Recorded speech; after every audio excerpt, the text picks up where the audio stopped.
So there we go. Impeccably observed. Craig Pawson is our referee, bedecked in orange this afternoon for this evening kickoff. Newcastle United in their traditional black and white stripes, yet to really get going this season. Certainly not to the extent they did last year, whereas Brentford are unbeaten in 4 and looking to be unbeaten in 5 for the first time in 21 years. So here we go. In fact, it's not won 2 away games to start a league season for the first time in 21 years. It's 2013-14 the last time that Brentford started with 5 unbeaten games, and they are on the front foot early doors here as Mbeumo goes through on the right hand side. Elliot Anderson slides in midway into the Newcastle half, but Mbeumo really squeezing up on Newcastle here. Likewise Johan Wissa. Matt, I think we're already seeing that Brentford haven't come here to sit behind the ball. No, definitely not. I think they're too good to do that these days, aren't they?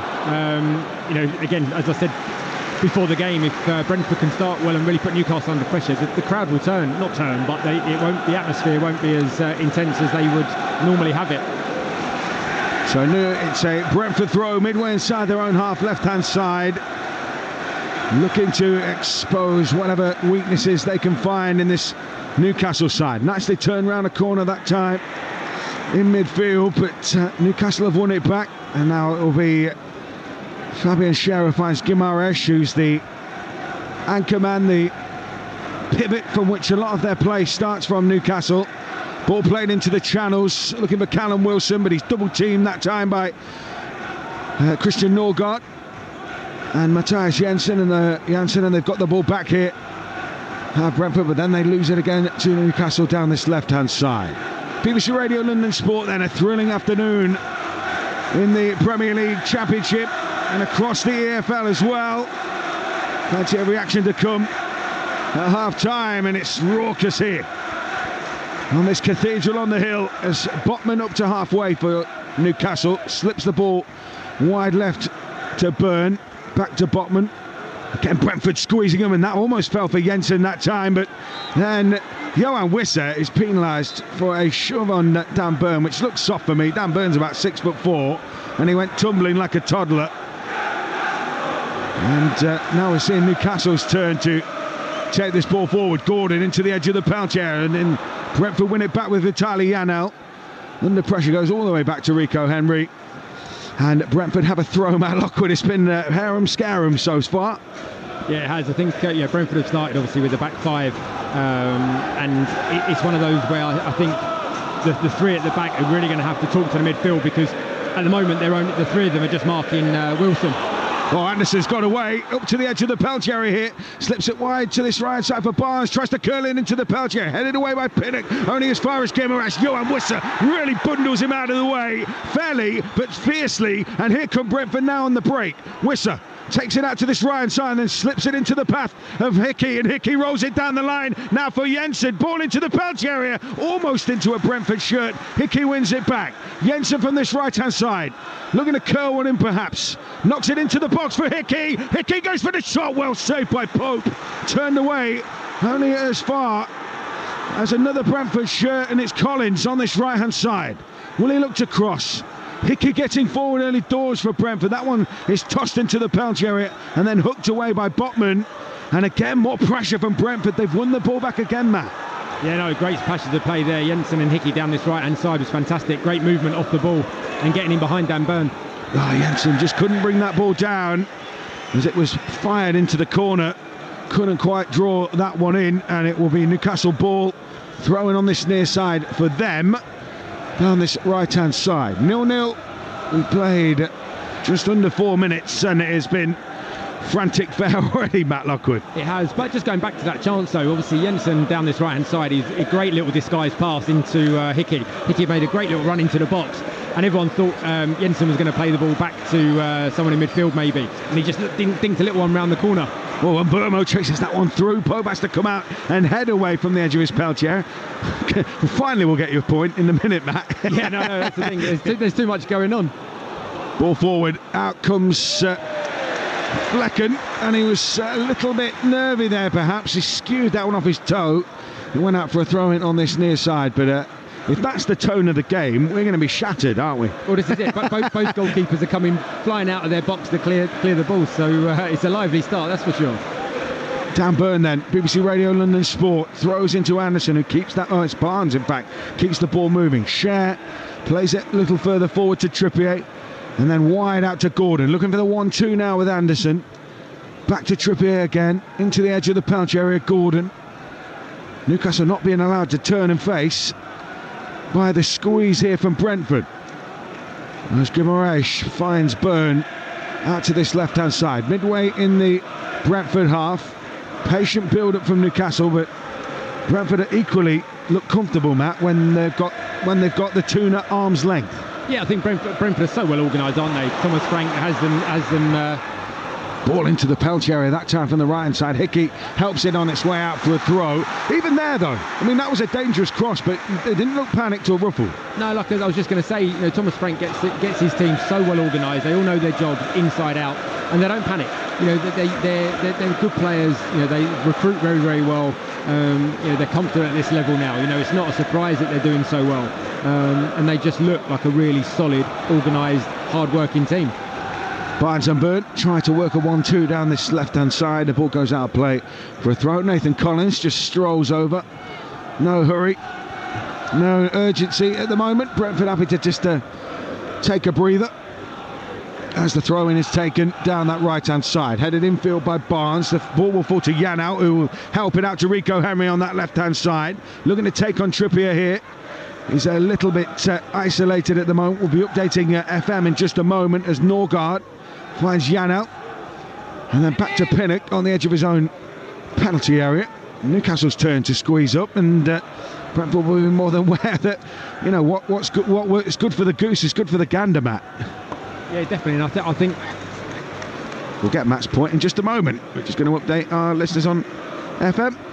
Yeah, 0-0 here so far. It's been a really frantic start to this encounter. Both sides have had plenty of possession, a couple of chances. Aaron Hickey forcing a really good save from Nick Pope in the Newcastle goal. Brentford certainly haven't been cowed or overawed by this atmosphere, and at the moment they're playing very well. It's an open game, 0-0. Back it goes to Mark Flecken. And his ball up towards Burmo is won in the air, that time by Botman. Jensen shows really good class there. One, just to use almost the bounce of the ball to beat the Newcastle player, and then to gain the throw as well, Matt. That's the thing, it's just clever play, isn't it? Using his body to get in the way, knowing where the ball's going to bounce and the angle of it, and just sort of getting his body in the way so that they can't get the ball. But what I was going to say is I think the really interesting matchups tonight is down the wings. I think you've got Hickey against Barnes down this right-hand side, and then you've got Rico Henry against Anthony Gordon on Brentford's left, and I think they're going to be really pivotal matchups, because obviously both wingers are lightning quick, but both fullbacks are equally fast. So I think if Brentford can get on top of those two duels, then I think that can be where they really sort of nullify Newcastle's threat going forward. Yeah, and Hickey at times has played like an old-fashioned outside right, hasn't he? He's wearing 2, he's playing more like a 7. Yeah, exactly. And Hickey's had a really interesting career as well, starting off at Hearts and then going off over to Italy and then coming back. It's been a really interesting sort of thing. I think you're finding that a little bit more now, aren't you, where players sort of do go and have a look at going to foreign countries a little bit more than they used to. Yeah, certainly. It's almost like a realisation the world is wider than the kind of refrains of England and Scotland, etc. Aaron Hickey, as you say, went to Bologna, scored some rippers as well when he was in Serie A, so hopefully we've seen one of them. And he scored some great goals at Hearts as well. I remember he scored one in the Edinburgh Derby against Hibs, which he celebrated quite wildly, as you can imagine. I think we both enjoyed that one. I certainly did. Here we go as Sven Botman then for Newcastle on the edge of his own penalty area. Wisser closes him down. Jensen closes down Burn. It's a repeat performance. Lovely little header from Nathan Collins there, just to work the ball away from a Newcastle covering player. And then Aaron Hickey gets trapped in midfield, and then he's penalised. It's Elliot Anderson for the challenge on Hickey. And Longstaff here and Anderson both involved in dialogue with referee Craig Pawson. There was definitely 50,000 people disagreed with that decision. I must admit, I think Hickey actually was lucky there because he was under pressure. Should have passed it a lot quicker than he did. Anderson was all over him, and if he'd have lost it there, then Brentford would have been in trouble. Yeah, it's one of those, they've got a game plan, haven't they, and almost an expectation that they're going to hold on to the ball players. And mind you, that's a lovely ball there from Jensen into Mbeumo, who has to pull wide right to get away from the Newcastle defenders. And now some space is opened up for Collins here. Can he play in Janelt? He'll play in Mbeumo, squared into the penalty area. Nobody could get there. Gordon hooks it away for a throw. That just seemed to open up there. It did. I mean, it was great play from Collins, wasn't it? Just stepping out of the back line and going into midfield, drove forward. And again, the old stereotypical centre half would not have a clue there what to do, but he's so cultured now. Just plays that great ball in through to Mbeumo, who cut it back. But unfortunately for Brentford, that's when they're missing Tony, isn't it? Because he would have been there on the end of that just to tap it in. But it's asking Newcastle questions defensively, that's for sure. Yeah, home fans don't like the time it's taken Matthias Jensen to take his throw. He launches that one in towards the 6-yard box, headed away fiercely at the near post that time by Anderson. Recycled though by Rico Henry. Jensen tries to play it down the line, gets a toe there just in before Harvey Barnes, and then it's diagonal in towards the box here, looking for Wissa. Wissa will help it back into the mixer. Pinnock brings it down, it's smashed by Norgard, blocked at point blank range by Newcastle. Rico Henry tucks it all the way back to his goalkeeper. Again, it really is 100-mile-an-hour stuff here. It is 100-mile-an-hour stuff, but actually for that long throw when Jensen played it in, Brentford didn't actually leave a single player back. Every single person was within 30 yards of Newcastle's goal. If Newcastle had broken them, then Brentford would have been in a lot of trouble.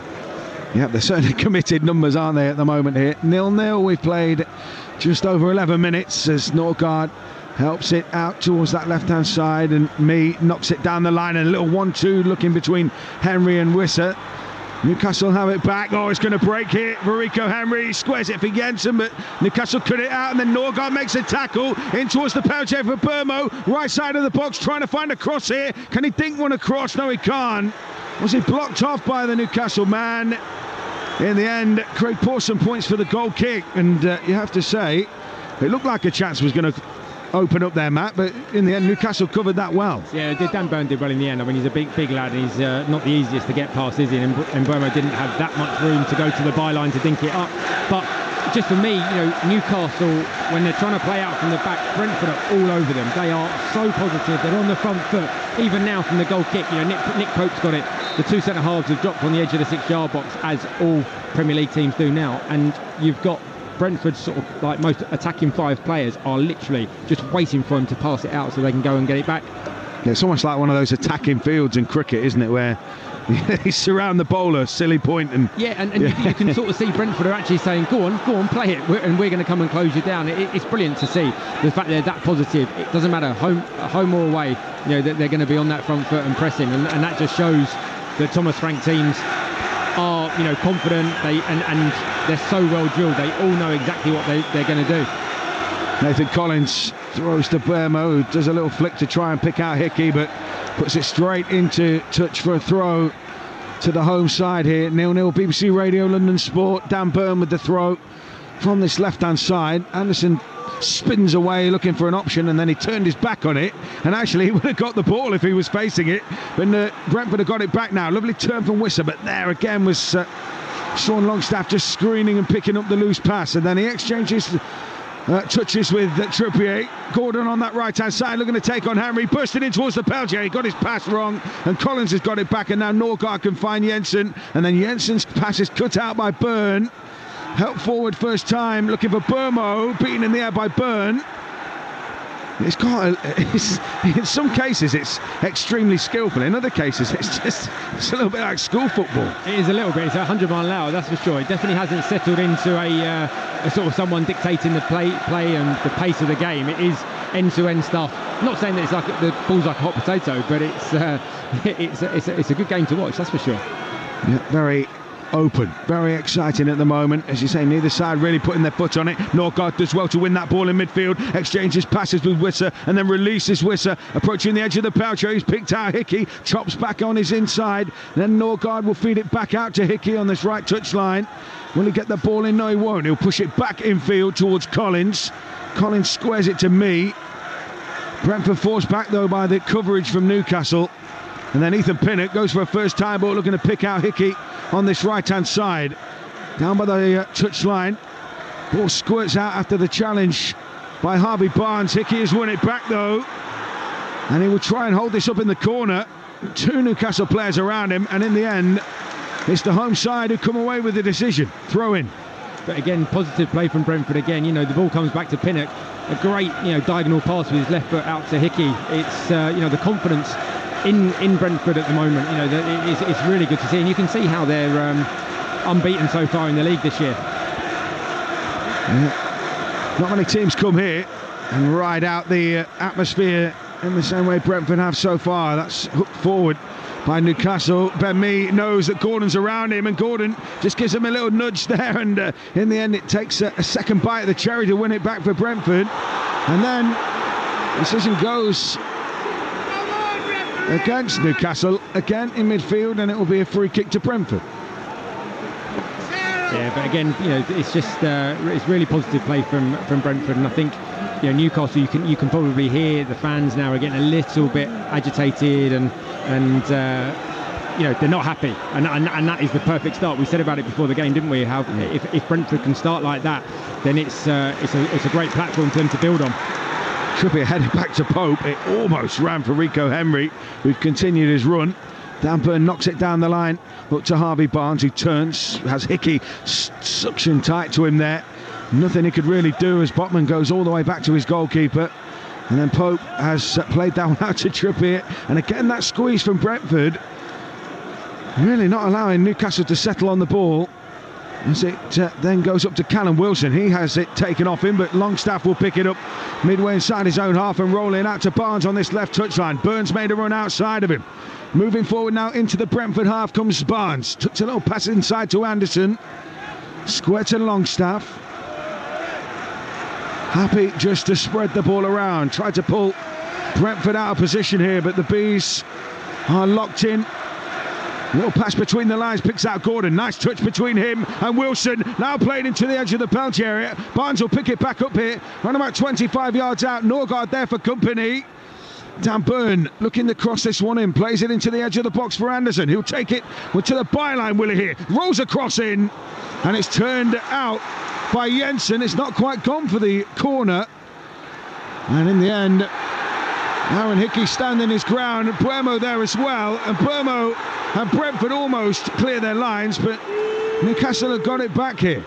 Guimaraes fires it into the penalty area, and it's smothered that time by Mark Flecken. And I think the home fans are really starting to show their aggrievement with Craig Pawson. We're updating listeners on our FM frequencies on BBC Radio London in just a moment.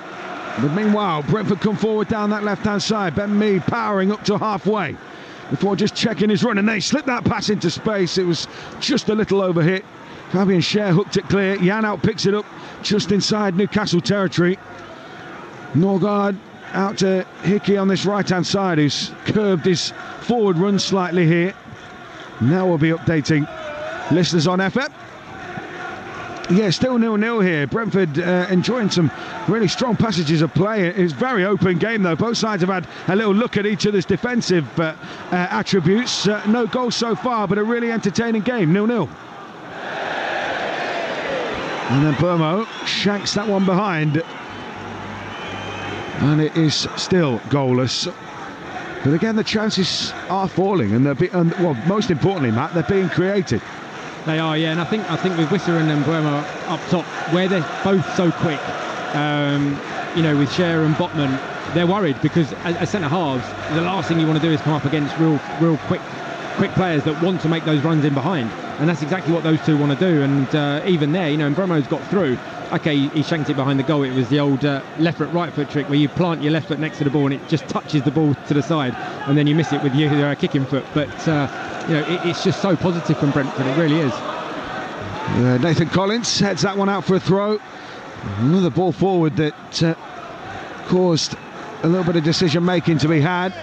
Guimaraes holds it up now for Newcastle on this left hand side, and then plays back into the centre circle for Schär. The rain just starting to tip down here it's been dry for most of the afternoon, and it's come back with a vengeance. Having mopped up this desk when I arrived, it's just starting to get wet again. Here come Newcastle again, allowed just to hold possession in front of Brentford's defensive shape.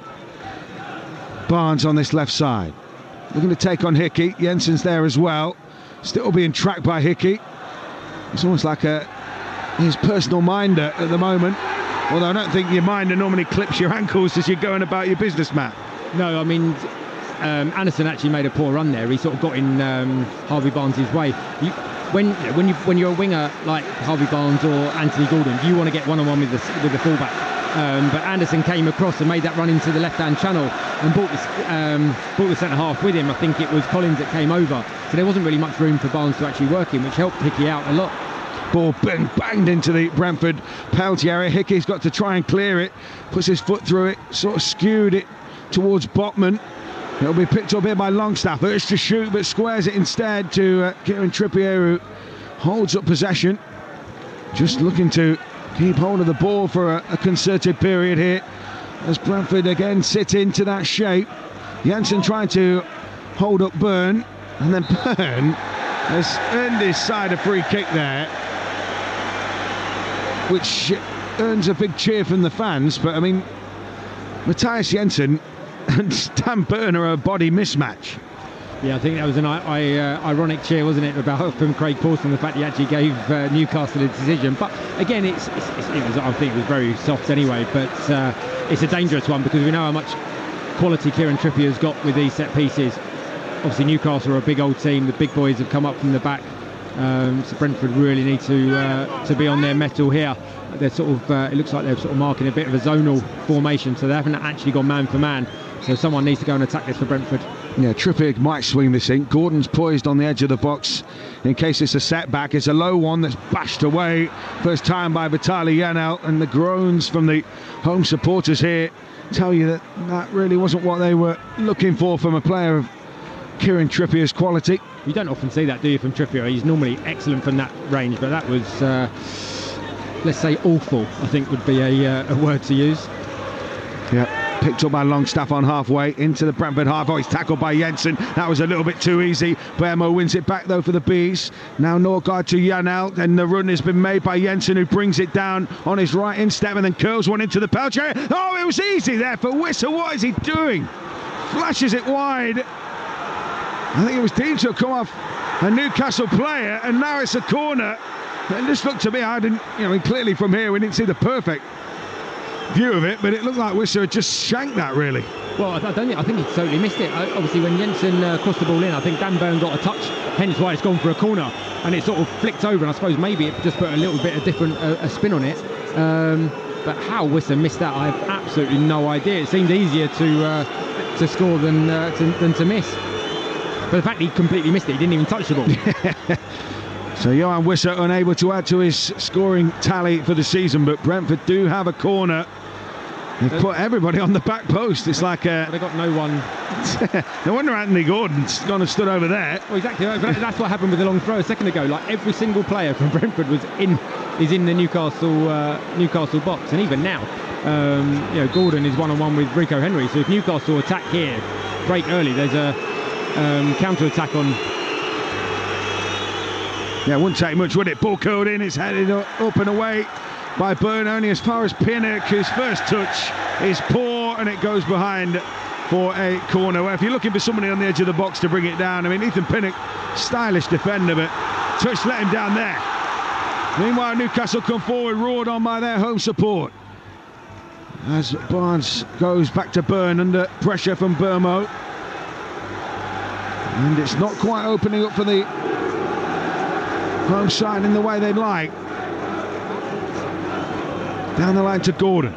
His touch takes him back towards halfway. Now on the right hand side, Trippier goes back to Fabian Schär, who looks up, maybe trying to ping one in behind. Again, the pressure from Wissa forces Newcastle to go back to their goalkeeper. And where are we now? Just nearly 25 minutes in, Matt. They'll be happy with this, won't they? And they've got a real opportunity Brentford to make something of this game. Yeah, they will. I think what they're doing well is you've got in midfield where you've got Janelt and Jensen. They're not worried about Anderson and Longstaff making runs in behind, because they know that they've got two centre halves in Collins and probably me, I would say, are the spare players. So they know that they can just go and press in front of them, and if those midfielders run off the back of them and run forward, they've got two centre halves that are going to track the runners. So it's really, really good the way that they can, they don't even need to worry. They just know that they can go and press ahead.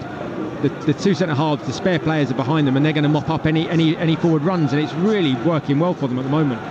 Ball up towards Callum Wilson, who brings it down. Ethan Pinnock is like a shadow as the ball is worked out to Byrne, and then Wilson has pulled wide left, and Jensen gets just in ahead of him and nicks the ball off him here.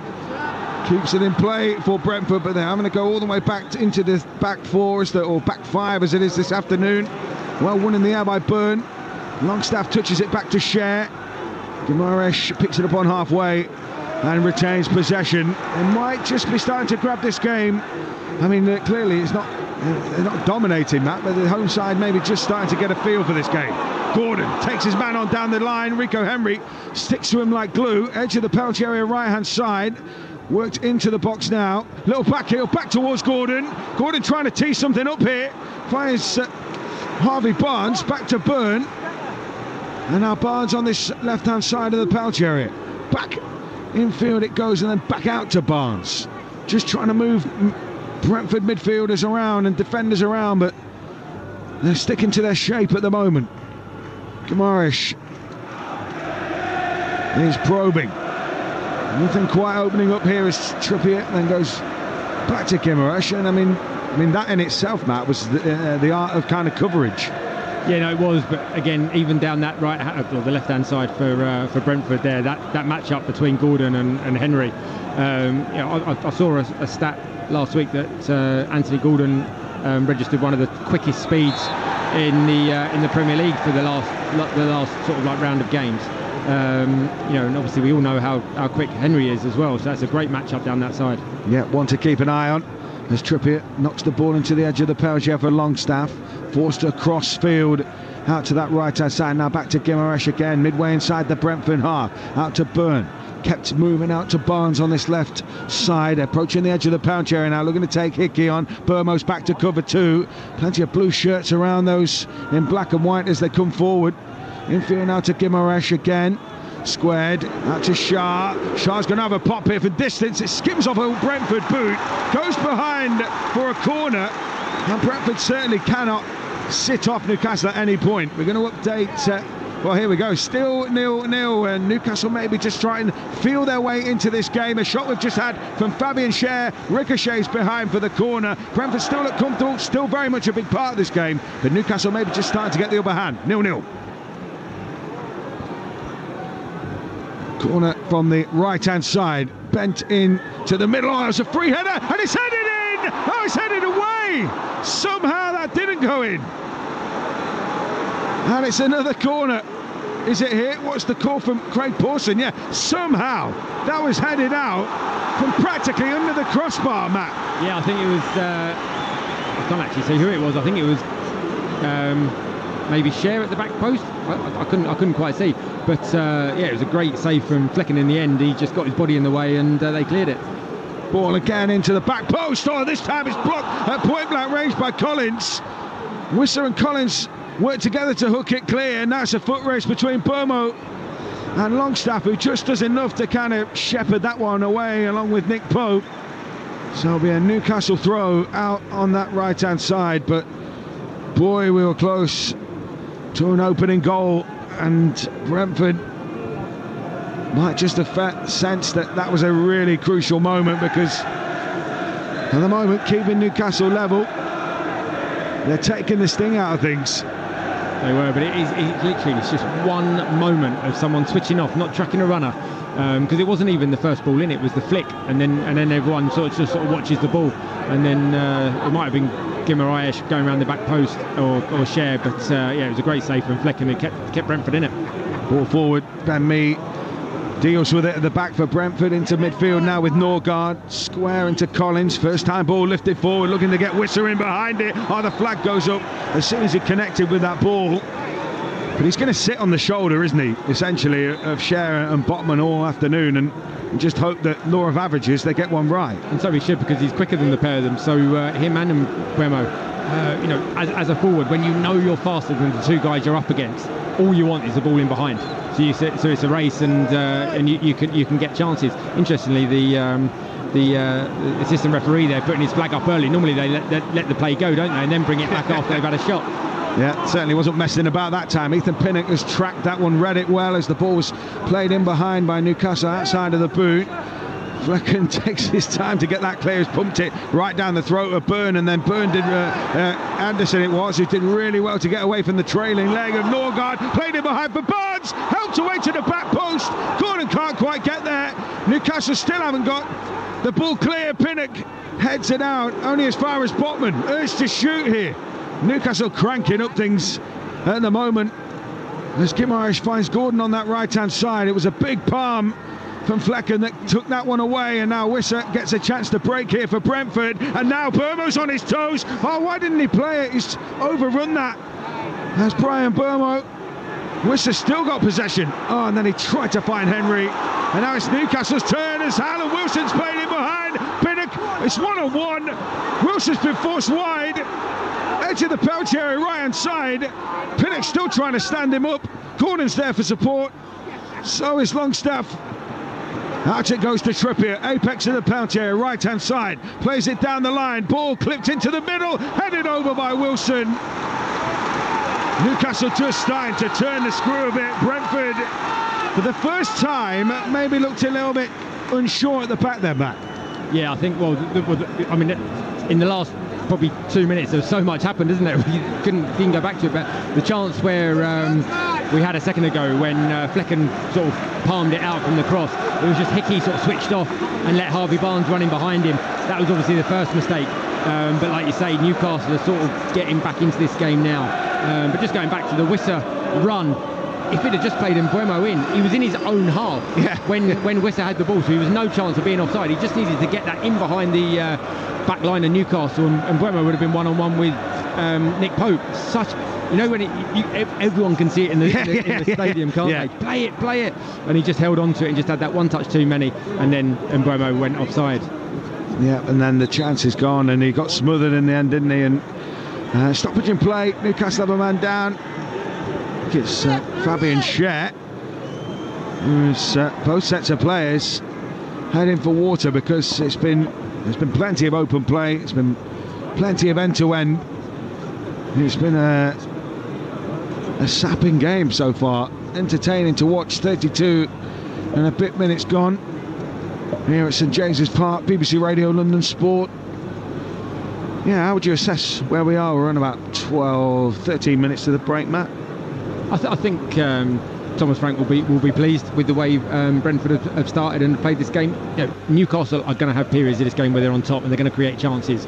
But I think so far Brentford have limited them to only a few half chances, really. I mean, it sort of goes to show that when the Newcastle fans are shouting shoot to Botman and Schär, Brentford are actually doing their job well, because they're not letting those gaps open up, and then there's no real clear-cut chances. So, and I think even probably the Brentford fans will shout out shoot to the Newcastle centre-halves when they get it, because realistically they're not going to score from sort of 30-35 yards, and hopefully that's not the kiss of death from the old commentator's curse. But, yeah, you watch in a minute. Yeah, I mean, we know obviously we've seen it in the past, haven't we? Schär has got that in the locker. He can I think he's got a blammer, hasn't he? Yeah, I think I was actually here for one of his strikes a couple of years ago against Burnley down that end, and rifled it in the top corner from 25 yards, so he has got it in the locker. But again, from Brentford's point of view, if Newcastle are resorting to shoot from 30 yards from their centre halves, Brentford are going to be happy with that. Yeah, they'll take the pot shots all day, won't they? So here, Newcastle 0, Brentford 0 on BBC Radio London Sports. After this afternoon, we heard Tottenham pull it back in stoppage time to see off a really gutsy Sheffield United at the Tottenham Hotspur Stadium. Villa beat Palace quite comfortably. A real disappointing result for Roy Hodgson, who was absent this afternoon as well. So free kick then to Newcastle inside their own half. Trippier looks for a cross-fielder, looking to pick out Burnley, wins his header and then booms it infield towards Wilson. Pinnock likewise wins it for Brentford. Tossed back into the mix, that time by Longstaff. Collins underneath it this time. With a head tennis at the moment as the ball eventually breaks for Hickey, who can get it down and look to break here. Finds Norgard, who is almost that patroller, isn't he, on the edge of the penalty area, on the edge of the back five. Ball lofted over the top, now looking for Henry, but won in the air by Newcastle, and now it's Brentford who have won it back through Henry, and then the ball squirts back into Newcastle's possession again. Neither side able to really get their foot on the ball there. Guimaraes plays it out to Wilson, who draws wide to allow some support to flood forward. Brentford have got plenty of numbers back though in the frame, as Longstaff pings it out to Barnes on this left hand side, midway into the Brentford half, allowed to turn as Hickey goes back to his position on this right hand side, and now Anderson slides the ball into the centre circle. Botman helps it out to that right side for Trippier. Played down the line towards Gordon, looking for some one-touch stuff, and then Ben Mee comes in with a tackle that just says Ben Mee. That was classic Ben Mee, and Bruno Guimaraes is left on the turf mat. It was a good tackle for me. I mean, I know, when you go to ground and they claim that you're out of control, but that was a very good, firm challenge. And I don't know, it's just becoming virtually a non-contact sport, I think, now. Unless you actually go and completely win the ball and don't touch the player, the referees just give free kicks all the time now. Yeah, it's one of those, isn't it? Yeah, it's almost like they're trying to kind of phase out the art of it, isn't it? But and I understand why. There's some serious injuries can happen, but at the end of the day, you're playing football. Obviously, serious injuries can happen. But yeah, for me, that was a great tackle from Ben Mee. Trippier plays it down the line for Gordon. Danger here. Rico Henry got back. Who got the last touch? The assistant on that far side says it was Rico Henry, and so it's a corner for Newcastle, and again the chance to pump this one in, and they've got plenty of bodies forward. And he wasn't sure, was he, the assistant referee over on that far side? I think he just did it because he's right in front of the Newcastle fans. Damage limitation. So corner comes in from the right hand side, and outswinger Pinnock heads it away only as far as, well, that was a rasper, absolute rasper off the boot of Barnes, but it was blocked, and it breaks out to Guimaraes on this left hand side. Touch back in field to Barnes, still trying to get turn and face here, still trying to work an opportunity on the edge of the Brentford penalty area. Schär, he's been allowed to run here, Fabian Schär, and then he clips a lovely little pass out to Trippier. He bends one into the paddock, and again it's Wilson who helps it. I don't know whether he's trying to steer that to the back post or head it on goal, but either way, from a Brentford perspective, it's good. It went behind. Goal kick. Yeah, I mean, it was a good ball in from Trippier, wasn't it? And I think it was just slightly too high for Wilson. I'm not sure if Harvey Barnes called for it, but he was just behind him and in a much better position. He was sort of running onto it. So I think if Wilson had left it, it would have probably caused Brentford a lot more problems. But again, even from a Brentford perspective there, yeah, okay, Newcastle had a header on goal, but it wasn't a free header. Pinnock's up against him, Collins is there, Ben Mee's marking, they're all touch tight, which is ultimately what you want as a defender. Yeah, but at the moment Pinnock is probably winning that tussle, isn't he? As the ball breaks in midfield, Norgard cleverly gets it to Janau, who scoops a pass forward, looking for Rico Henry. Can he get away from Trippier? No, he can't. In fact, you'd have to say Kieran Trippier has done a really good job on Rico Henry so far. And is this going to be a foul? Either way, we've got some medical attention needed, Matt. Yeah, I think, when you see players go down like that, so what happened to Kieran Trippier as Rico Henry ran past him? Kieran Trippier slid in and won the ball. But that wasn't, I don't think, when he actually got hurt. I think maybe he tried to get up and maybe twisted his ankle or a knee. When you see sometimes those innocuous challenges where they're involved with a player, but it isn't then quite an actual challenge, that's when it's serious damage can happen. And he stayed down. He's not the sort of player that stays down like this, is he? No, definitely not. So yeah, some concern. And as you say, I mean, Trippier was almost stood up by the time that Rico Henry felt whatever he felt. So there will be some concern here for Brentford. Rico Henry, key figure, marauding down that left-hand side, and you know, he would be a miss if he had to go off here. I mean, there are options. Mads Roerslev, Zanka, both can play, but they don't have that injection of pace that, you know, that we're talking about when you discuss Rico Henry. Yeah, and Craig Paulson has just indicated for a stretcher to come on. I think it's one of those, as soon as Craig Paulson went over, he indicated to the physios to get on straight away. So I think this doesn't actually look very good for Henry and Brentford. Yeah, real concern. I mean, the St John's ambulance guys aren't exactly rushing to get over, are they? They're just having a walk across the pitch as though he's having a Sunday stroll. Yeah. The stretcher bearers certainly aren't. No, I think they're just enjoying the atmosphere, I think, by the looks of it. There's a bit more purpose about the chat with the other kit. Yeah, this will be a real concern. And Thomas Frank stood on the edge of his technical area, and I think it might be Mads Roerslev who's about to come on here. Just trying to see. Yeah, it is. Mads Roerslev is being prepared, so they've clearly decided that he's got to come off. I mean, thankfully, from a welfare perspective, he's sat up, Rico Henry. He's being helped up, but clearly he's not going to be well enough to continue. It would appear, wouldn't it, that he's not well enough to continue. And Thomas Frank chewing his gum, some purpose right now, because he's got a call to make, and it might not be in his hands to make it, so to speak. No, exactly. And like I say, Rico Henry's on his feet. He sort of was helped off, and but it doesn't look like he's going to be able to continue. Well, they're making a substitution, so he's definitely not. But it's such a shame because he's such a big player for Brentford, up and down that left-hand side. Coming off number 3. Roerslev will go to left back. I mean, it's one of those. In theory, it's a straight shot. It'd be interesting whether, I think actually, when he was at Hearts, I think Aaron Hickey played a lot of left back. He did play most of his time at left back, so I think Roerslev will come over onto the right and Hickey's going over to the left. So. And like you say, he's played left back numerous times before, so it's not foreign to him. So hopefully he can fit in straight away. Yeah, so fingers crossed Rico Henry's okay. Respectful applause from Newcastle after the ball was played back to them. And now Harvey Barnes has got space to move into here. And this is dangerous for Brentford. He's gone past Norgard. Norgard went flying in with the challenge and got a booking. So it's a yellow card for him, and it's a free kick for Newcastle United in a really tricky position here. And Brentford, well, it was one maybe that he felt he had to make, Matt, but at the same time they've put themselves under the pump here. He has, but Harvey Barnes was on his bike there, wasn't it? And it was one of those where he was 10 yards from the edge of the box. If he didn't make the challenge then you can't make the challenge once he gets anywhere near the edge of the box and into it. I think, you know, when you say take one for the team, I think he probably had to really do that.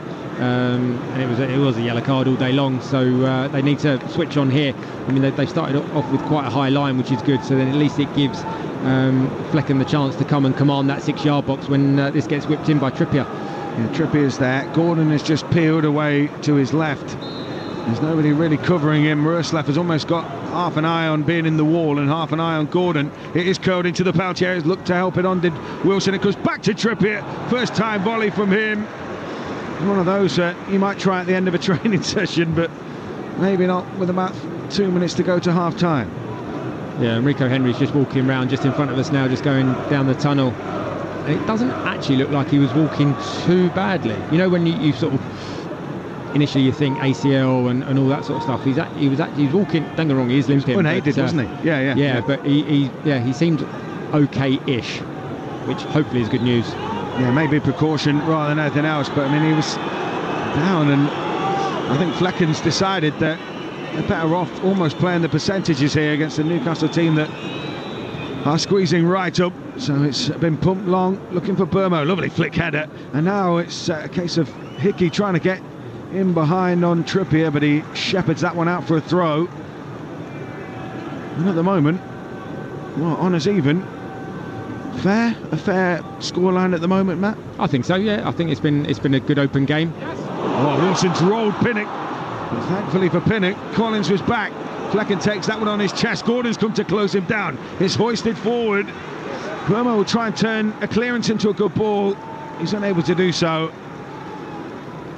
And it's Newcastle's throw on this near side, but the willingness to run, I mean, what they lack from not having a Tony as a focal point, a figurehead, they certainly have mobility and genuine movement from Burma and Wissa.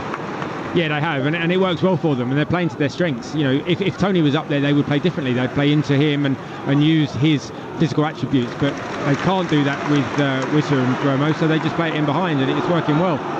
Gilrash comes forward, spreads the play out to Trippier right hand side into the Brentford half. It goes. Hickey gets there before Gordon, then Hickey loses footing. Hickey's won it back here, slaloming his way through Newcastle defenders before touching it back to Yanal, and Brentford will just maybe try to see out final seconds of normal time. The board will go up. I wonder what we're going to get. 6, 5, 4. It's a lottery, isn't it?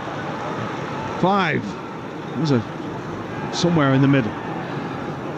5 minutes added time. So still time for somebody to launch something here. Brentford will hope that they can at least take this to half-time goalless. Here comes Gordon drifting across the edge of the penalty area. He's picked out Barnes. Barnes trying to dig it out of his feet. Jensen came to meet him. He's got away from Jensen. He's still clinging on in the background, curled into the box, beaten away by Flecken. 2 fists on it. Wissa helps it away. Cher will coax it back towards the penalty area. Oh, and then Norgard put a foot in on Trippier, and Trippier went down, and the referee says nothing doing. He's already on a yellow card, and now Hickey's been picked out by a raking pass across field. Norgard into Hickey again, and Hickey's released Wissa. Wissa into the penalty area. Can't quite help it across to Ruslev. Now has been put behind for a corner, and Brentford will get another dig here before half-time. Yeah, it's a great ball through, wasn't it, to Wissa, and it's one of those where he came in on it from the left, but he came in on his right foot just to give the defender that chance to go and make a tackle. If he takes it out on his left foot, it's that extra sort of 2 yards, that ball's further away from the defender where he can get a shot away. And I know he wants it on his right foot, but sometimes you just need to get it, you need to get a shot on goal, and that was a great opportunity. Kieran Trippier still complaining to Craig Pawson about not getting a free kick before Mark Flecken tried to help him up. He wasn't having any of that either. So a corner here. Trippier still not back, still not walking freely. He will limp his way back to cover this corner, which will come in from the left-hand side for Brentford. Again, everyone's stacked at the back post, Matt. This is just incredible how many players are in the box. Brentford are definitely taking risks away from home on set pieces, that's for sure. Hickey poised on the edge of the box, but there's coverage. Again, I just can't see how they're going to get anything out of this with everybody just mobbed at the back post. There's got to be some movement somewhere. This is definitely one from the training ground, that's for sure. Now they've sort of peeled away. Now it's a little bit more like chaos. Suspended by Jensen, flicked header towards goal by Burma at the near post, but it's high and wide and was never really troubling Nick Pope, and it will be a goal kick to Newcastle. Got around about 3 minutes of the added on time at the back end of this first half. Anderson takes it under pressure from Collins, wriggles clear of Collins and Jensen. Nice play from the Newcastle man, and then he's given that straight to Burmo, and Burmo has retained possession right side of the penalty area here. Back to Jensen it goes, square to Collins, back to Burmo. Burmo looking to get in behind here for Brentford, and to Norgard, but he's brushed off it. And then the ball eventually will be cleared by Barnes, not before Norgard gets a touch on it. Norgard to Yanal. Free kick goes against Brentford. Too many heels being snapped on that occasion for the liking of Craig Pawson. That was an interesting call. It was, yeah. Again, where Newcastle just won't go long, they just want to pass out from the back. It just gives Brentford an opportunity to press and press and press to try and get the ball back, and it's incentivising them to do so. In the end, ball forward, flicked away by Pinnock, and eventually shepherded it out on that far side by Vitaly Yanal, who has been putting himself about in this first half. Can't be far off half time here.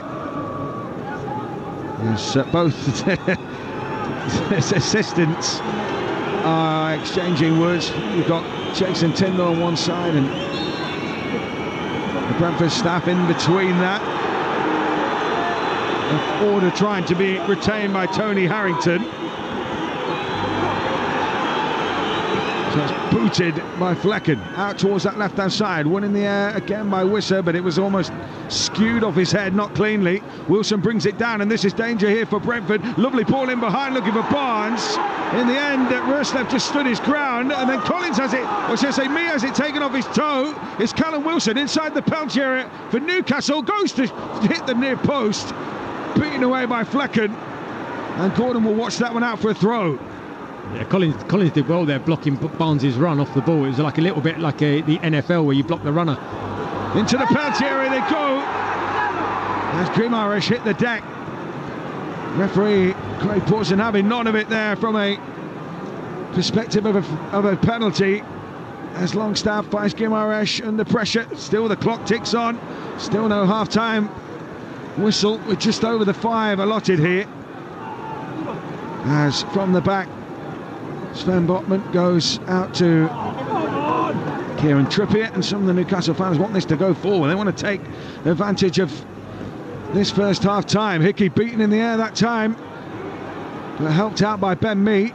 Norgard will work it wide, and then Janhout lofts it forward, but straight back to Newcastle here. This a little bit hurried from Brentford towards the back end of the half. And still 0-0 at the moment. Yeah, I think Brentford will be happy if they can just see this out and go in at half-time 0-0. Nick Pope not with the best clearance. Norgard, his header forward is cut out by Longstaff, and that is it for the first half here from St James's. Matt Lockwood. Wasn't perfect from Brentford, but what they have done is they've taken the sting out of the game in places, and they're very much in the contest at half-time. 100%. I think Thomas Frank will be delighted with the way they played that half. They started well. Newcastle had a patch probably for maybe 15-20 minutes where they were on top, but they weren't really creating anything. I don't think Flecken's actually had a save to make. He obviously palmed that one round when the cross came in from Harvey Barnes, but on the whole I think Brentford will be delighted with that half. What do you think they need to do if they are going to take this game by the scruff of the neck? I think just carry on doing what they're doing, like be solid defensively, and then just keep getting Wisser and Mbeumo making those runs in behind. Obviously get Jensen on the ball to create those chances, and something will come, because ultimately Newcastle, when you look at the league table where they are, they need a win. They're under pressure, so I think in the second half maybe they will try and attack a little bit more, and then those gaps might open up for Brentford to hit on the counter. Plenty more to come from Matt Lockwood here at St James's Park. We're at half-time on BBC Radio London Sport. It's Newcastle United 0, Brentford 0. BBC Radio London. The home of London football.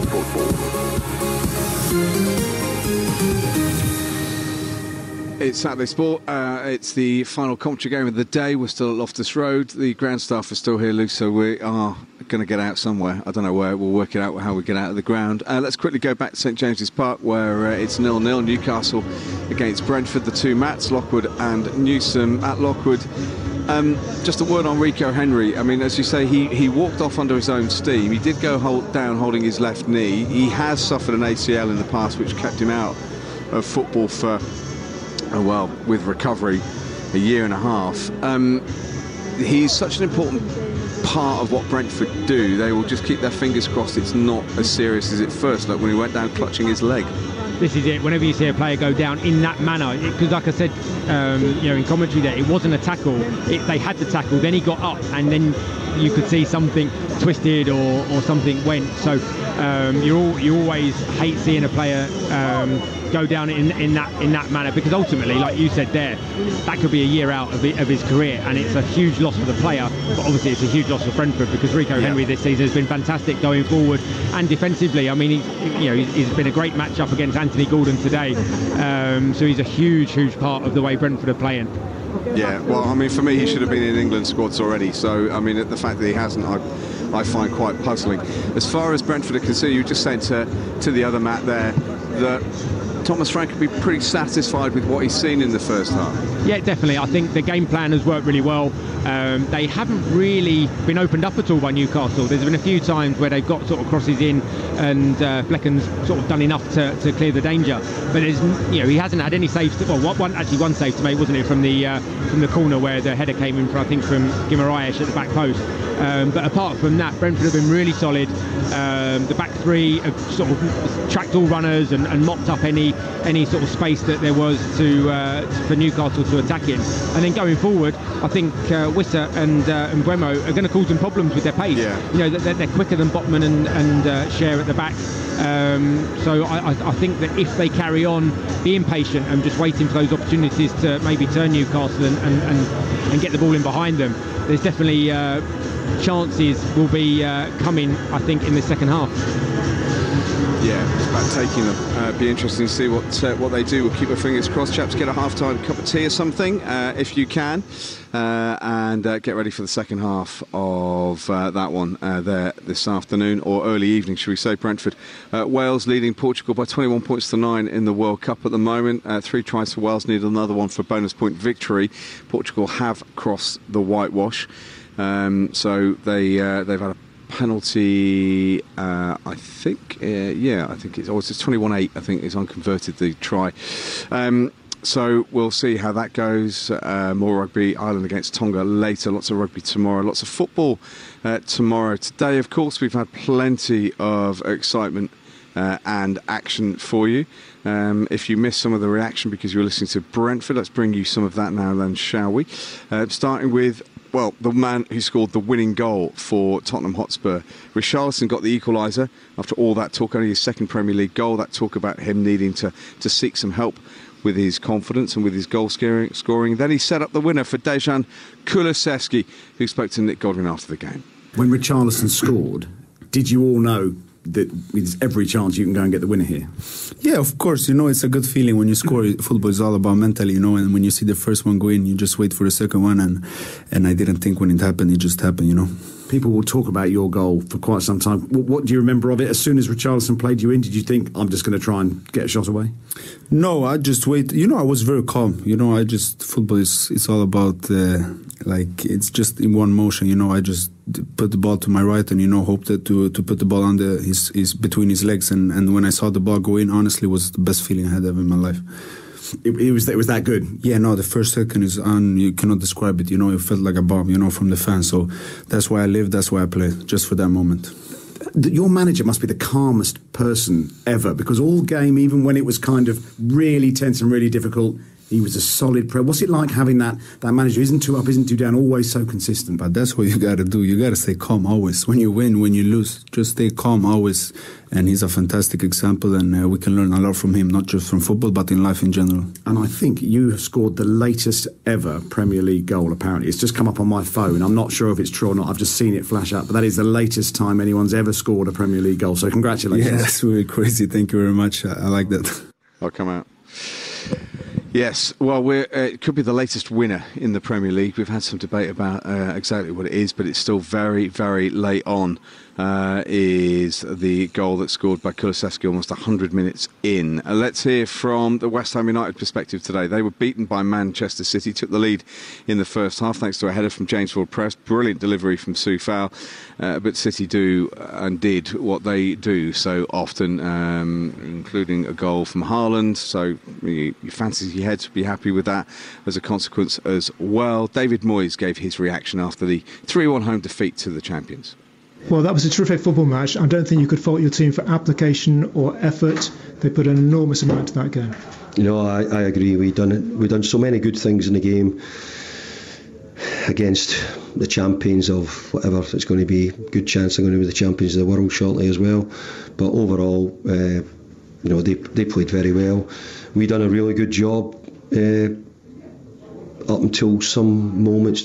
Probably the second goal was the one which, prior to that, we had done most things right in the game. Even their first goal was a very good goal, but the second one was probably the one which just disappointed me and probably took the steam out of us a little bit when they scored that. If you'd managed to hold on to the advantage a little bit further into the second half, could that have changed the game, or was that really early goal a killer for you? I think it was. They started really brightly. From our kick-off, we played it up, and the boy cushioned it back to the goalkeeper, and I think they scored off the next, in the next 30 seconds or so. So we never really gave ourselves a chance to start at the second half. But they could do that at any minute, Man City. They might have done it 10 times in the first half, but we were able to quell it and kick it off the line, or the goalkeeper made some brilliant saves. So it was sort of all hands to the pump at every minute. And if you turned off or you didn't do something right for a moment, they could punish you, and they did do. Yeah, they got punished. Another defeat for Sutton United today as well, this time on the road up at Accrington Stanley this afternoon. Showed a little bit of fight getting it back to 3-1, but they were, I suppose, away from getting anywhere near getting a result in that. It's a worrying run that they're on now. Sutton United 4-1 is the final scoreline. It doesn't make particularly healthy reading when it comes to the league table as well at this moment in time, sitting there at the bottom on 3 points and a -9 goal difference. Tranmere just above them, and then it's a 2-point gap to Doncaster, and already a 4-point gap to Forest Green Rovers, who are fourth bottom. Here's Matt Gray giving his assessment to Mark Taylor. How did that end up 4-1 to Accrington? That ended up 4-1 to Accrington because unfortunately we didn't take our chances in the first half, and I felt we was the better side. I think the first goal in any game is massive, and for me it's definitely not a penalty. I haven't seen it back, but from watching it live, there's no way that's a penalty. And we find ourselves 1-0 down. But then the second half is probably a tale of us at the moment, which needs to be eradicated and sorted out. That we seem to make a little mistake here or there, and we get absolutely punished for it, which is not good enough to make the mistakes in the first place. And then on the flip side, when we get into dangerous areas and we look like a threat, and the chances that we've created, we haven't been ruthless enough to go and put them in the back of the net. And for me, a very tight game, and that's been the two differences. And suddenly 4-1 looks like we've been hammered, and that's not the case at all. It was a very evenly balanced match, I thought, particularly in the first half. And it just looked as though we were heading into the interval with the scoreline at 0-0, and then the penalty incident. Exactly. We've had a couple of good chances. Keeper's made a couple of good saves. We've looked a threat. We've looked on the ascendancy with the wind, which was a factor today. A very strong swirling wind today. But then he's just standing up in the box. He's not lunged in. He's just. I need to see it again, but for me, there's no way that's a penalty. And suddenly we find ourselves 1-0 down on the stroke of half time. You are conceding a lot of goals. Yeah, we are, and that is a big concern. And it's my 5th season as a manager, and I've prided myself on not letting in goals and being solid. And we've been really resilient and hard to beat as a team. But the start of this season, that's not been the case. And I'm working. Trust me, I'm working very, very hard to eradicate that and put that right. I think we need to get Mark Taylor on Newsnight. Because all this asking questions and getting complex, and just literally bang, straight question. How was that 4-1? You're conceding a lot of goals. Mark Taylor with the interview. Matt Gray, though, as ever, upfront and honest with his assessment as well. But a hefty defeat today for Sutton United, who, as I say, sit bottom of the League 2 table at this moment in time. Which is going to hurt, which is going to be tough as well. Wales has scored a 4th try, so have stretched the lead against Portugal. I think they've got the bonus point as a consequence of that as well. In the Rugby Union World Cup, Ireland will play Tonga a little bit later, 28 points to 8. I think Wales are ahead at this moment in time as a result of the try. And the conversion, as I said, Ireland-Tonga a little bit later. We'll be back at St James's Park in a moment or two. FA Cup today. If you're through, then congratulations. If you're not, commiserations. Our featured team, Knapp Hill, are out of the FA Cup. With Villa getting a win today, so we'll have to follow the Hounslow-based team in the next qualifying round of the FA Cup as well. Tomorrow, just to remind you, we're starting at 11:30 in the morning. It is a big game in the Championship. It's Millwall who are hosting Leeds United. It's a really big one as far as the fans are concerned. It should be quite busy inside the Den. It should be a good atmosphere as well, and it is a hugely important game, I think, for Millwall, just to get this run of games get going again. They've got 2 games back-to-back at home before making the journey next weekend. So we will see how that goes, but we've got full commentary to come tomorrow morning, 12 o'clock kickoff down at the Den. Let's see if we've got time just to squeeze in one more in this half-time break with Johnny Jackson after Wimbledon. Well, thought they were going to be home and host today. They wanted to bounce back this afternoon from that defeat, the first of the season, at home to Stockport County last week. And they were 2-0 up, but had to settle for a 2-2 draw with Crewe. Here's Johnny. We was by far the better team, and game should have been put to bed. I think we should have been 3 or 4 up at half-time. And we had the chances in the second half to kill it off, but we didn't. We gave a sloppy one away at the start of the second half, which obviously helped them get a foothold back. But then again, I thought we saw that period out, and again looked like we was going to go on and win comfortably, but didn't get that killer goal that gives them a chance. And obviously you go deep into whatever they added, and they throw bodies forward, and that's the randomness of football. But the game should have been over by then. Had chances though to expand on that, obviously in the first half, being 2-0 up as well. Did you look at that first half and think we were looking the better side here, but if you had taken those chances, this particular scenario wouldn't have happened? Well, I think if we was 4-0 up at half time, it wouldn't have happened. We'd have won the game, but we weren't. Probably on the balance of play, we should have been. I thought we was outstanding in that first half. The way we controlled the game, the way we moved the ball, the way we created chances. We should have been further in front. 2-0 is a good lead, but it's not the same as 3 or 4, is it? And that's cost us. But I don't want it to be like the focus on the missed chances. Just that. We've still got to see the game out. We still conceded 2 at home, which obviously we're not pleased with. It's a long time since a home win. Could have been today, but March the 28th was the last time a victory was done in League 2 here.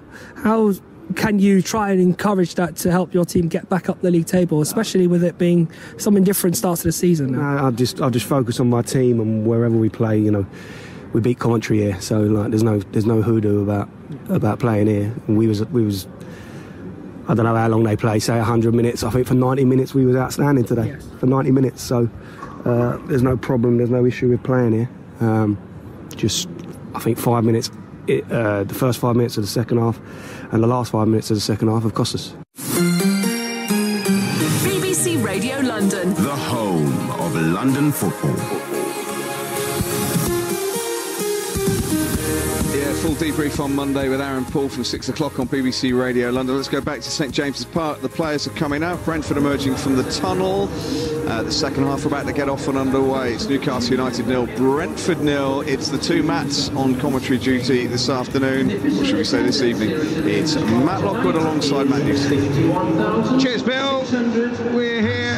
Don't think there have been any changes as we get back underway. The second half was almost like a set. It was like a free kick routine that wasn't a free kick there from Brentford, as Vitaliano helps that towards Burmo, nodded on towards the penalty area, hooked away by Sheriff Belly. Had time to kind of acquaint ourselves with this second half, because Brentford took the kick off pretty sharpish and got straight into it, Matt Lockwood. Yeah, they did, like you say. It was from the training ground. Ball played back to the centre half, stopped it dead for the goalkeepers to come and launch it forward, and then it was an all-out attack from there. It was like pile-on, the kind of a kick chase in rugby or something. That one is Pinnock underneath this one. Real tussle with Callum Wilson this afternoon. No complaints from Wilson as Jensen tries to help it into the path of Wisser, but Trippier was back. Pope launches that one up towards halfway and just beyond. Flicked on that time by Wilson. Mee helps it back to his goalkeeper Flecken, and it's all for a second a little bit chaotic. Eventually plays it out to Ruslev, sails over his head, and Newcastle United will get the ball back over on that far side. And well, if we could have a similar event-filled second half, Matt, we'll be doing well. Yeah, and I don't see any reason why we won't. And the score's 0-0. I don't pretend fate, but I can't imagine it's going to end 0-0 because these two teams do like to attack. They've got goals in the team, so I'm expecting goals in the second half. Ben Mee blocks off Gordon, wins the ball back here for Brentford. Hickey plays it all the way back, and actually I think Ellie's follow through, I'm not sure whether he caught Gordon, but either way the Newcastle United player is down. It was another innocuous one, wasn't it? It just seemed to, I don't know whether he caught a follow through. I don't know. What did you make of that? Yeah, no, it was. So as Hickey went to play it back with his left, well, it was his right foot, wasn't it? He's passed it back, and obviously as his foot swung through, because Gordon was so close to him, he's kicked him on the knee. And it's one of those, I don't think it's a twist. I think it was just literally just an impact injury for Gordon. I mean, Hickey was limping straight away as well, because it looked like they saw one for him. But it was foot on knee, so it's probably bone on bone, so slightly painful one, that's for sure. Yeah, stomach churning, that one, isn't it? Well, Gordon's limping around, but it's not like the injury to Henry in the first half where you could see that was going to be a twist and a ligament damage or something. This was just an impact one, and it was it'll be uncomfortable, and he'll probably be limping for a couple of minutes, but he'll be fine. He'll be able to run it off. Ethan Pinnock dinks one into the channel. Trippier behind it. Wissa brings it down. Finds Hickey on this left-hand side. Janelt skims away from the tackle which had just come in to shut him down. Janelt then plays to Norgard. Brentford having to move the ball through the lines. Burma almost away there. Botman was like Bobby Moore as he blocked him off that time. Then out towards Anthony Gordon on this right-hand side with Hickey for company. Traps back into... Bring the ball back in field now with Longstaff. Now Trippier down this right-hand side. Longstaff's made a run ahead of him. Back it goes to Guimaraes. Brentford again happy just to keep Newcastle at arm's length, but they've got plenty of movement at the home side. And the ball pinged out to Trippier, who brings it down on this right-hand side. Share. Now Brentford squeeze out. Containment-wise, though, again, they're well structured, aren't they, Brentford? They are, and it's good because as soon as the ball goes back from Newcastle, the Brentford back five push out really quickly to make sure there's no space in midfield for Newcastle to work in.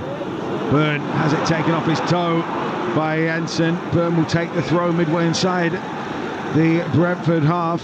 Guimaraes thinks against playing it back down that left-hand side as he picks the ball up just around about 10 yards inside the Brentford half, and then finds a bit of space for Wilson. Oh, his ball is cut out, played straight at Janelt, and Janelt will just loft one over the top, looking for Wissa. Battle between him and Botman. Guimaraes is coming back, and Guimaraes does well just to hold up Wissa, but Wissa's being able to turn it into the pouch and then just scuffs the shot quite tamely, and Nick Pope gathers it up.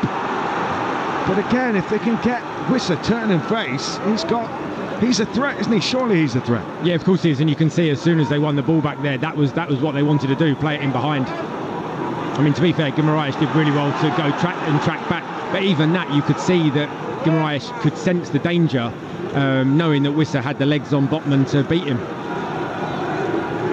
2-2, Black and White Army is the chant from the home supporters here.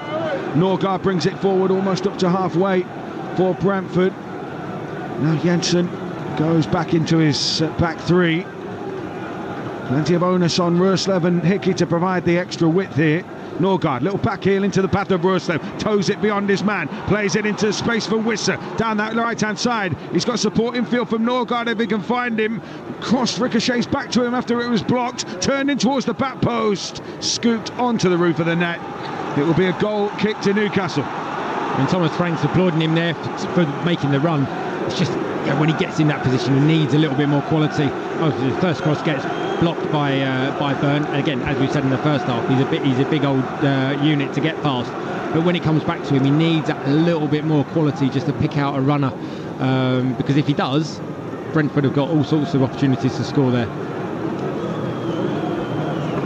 Just delaying the restart here as Nick Pope sends his foot through it. Underneath it, Ben Mee. Norgard tussling that time with Guimaraes. Jensen helps it on with the header. Cute little nudge of it by Cher, plays it into Trippier, and then Roerslev watches that one over his shoulder, almost gets spooked by the bounce, eventually hooks it clear. Jensen has it taken off him by Byrne. Byrne romping forward now for Newcastle, pushes the ball out to that left hand side trying to get the ball into some space here, maybe for a crack. Barnes out to Gordon. Gordon being pushed across the edge of the penalty area here as he gets it back onto his right foot, plays it into Gordon, and now back to Barnes, and they just can't get a shot away. Trippier helps it into the box, headed away by Roslev, only as far as Wilson. Still the threat not cleared. Again, it's a header from me. Back only as far as Guimaraes. They're really turning the screw. Curled back post, beaten away by Flecken. Why didn't he try to catch that? Brentford still under the pump here. Ball whipped in towards the back post. Oh, Gordon went up for it. Hickey was around him, so was me. And Brentford breathed a sigh of relief because that went all the way through and it could easily have ended up in the back of the net. He could have done. I think Anthony Gordon, actually, I don't know how he missed it, but just what you said there, going back to Flecken. The ball goes in the box. I don't know why goalkeepers just constantly punch it. It would take so much pressure off the back line if they just come out and catch the ball. Surely it's easier to catch the ball than to actually to punch it away. But again, I suppose that's the current world we live in, where goalkeepers are really comfortable on the ball and they want to pass it out and they don't catch it. They just come out and punch everything. Ball up towards Burmo, beaten in the air convincingly by Cher, but at the expense of a throw. So Brentford have another chance to build a move inside of enemy territory here. Well, Burmo couldn't bring that under control. Cher's clearance goes skywards. Callum Wilson looked like he was doing a bit of break dancing for a minute. And then Ethan Pinnock with Gordon lurking, just drills it into touch, and it's safety first from Brentford. Yeah, good decision from Pinnock. I mean, as we know, Gordon's got pace. Boomed into the box, skewed off the head of me, cleared by Collins. Whistle was falling as he got that one clear. Hickey is like really composed. I mean, I'm really impressed. I clearly rated him when he was at Hearts. I thought he was a really promising young player, but just looks so confident on the ball. Yeah, and I think like you said, going over to Italy and playing over there for a little while has probably really helped his development as a player. You know, Scottish football, as we all know, is very 100-mile-an-hour stuff. So he got probably a baptism of fire there. Then he goes and has a bit more of a cultured lesson in Italy, and now he's back in the Premier League and he's doing really well. Yeah, it's like he can add this sort of, having done it in the tough, that kind of tough, full-blooded derby in an Edinburgh derby, and then, like you say, playing in the classy area of Serie A. A man for all occasions, perhaps, Aaron Hickey, as Brentford move through their Premier League journey. Back to halfway with Pinnock. Mee takes a little square ball and goes back to Pinnock. Pinnock almost sold Flecken short there. Flecken recovered well and then loops a pass forward looking for Hickey. Trippier underneath it, the ball breaks for Mee. Ben Mee bombing forward here, nosebleed territory for him, and I think the touch just showed that it was nosebleed territory for him there. Yeah, and I think the comment of bombing forward might have been a slightly kind from you. He was running forward. I wouldn't say it was bombing.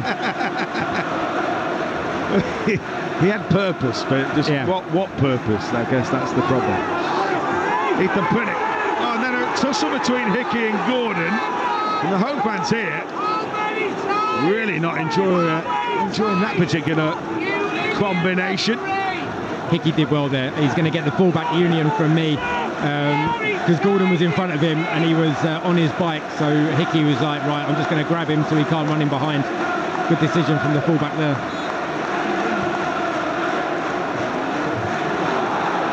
Down goes a Newcastle player. Janelt gets the loose ball, clips it, trying to put it into that left channel, but he's pretty much put that out for.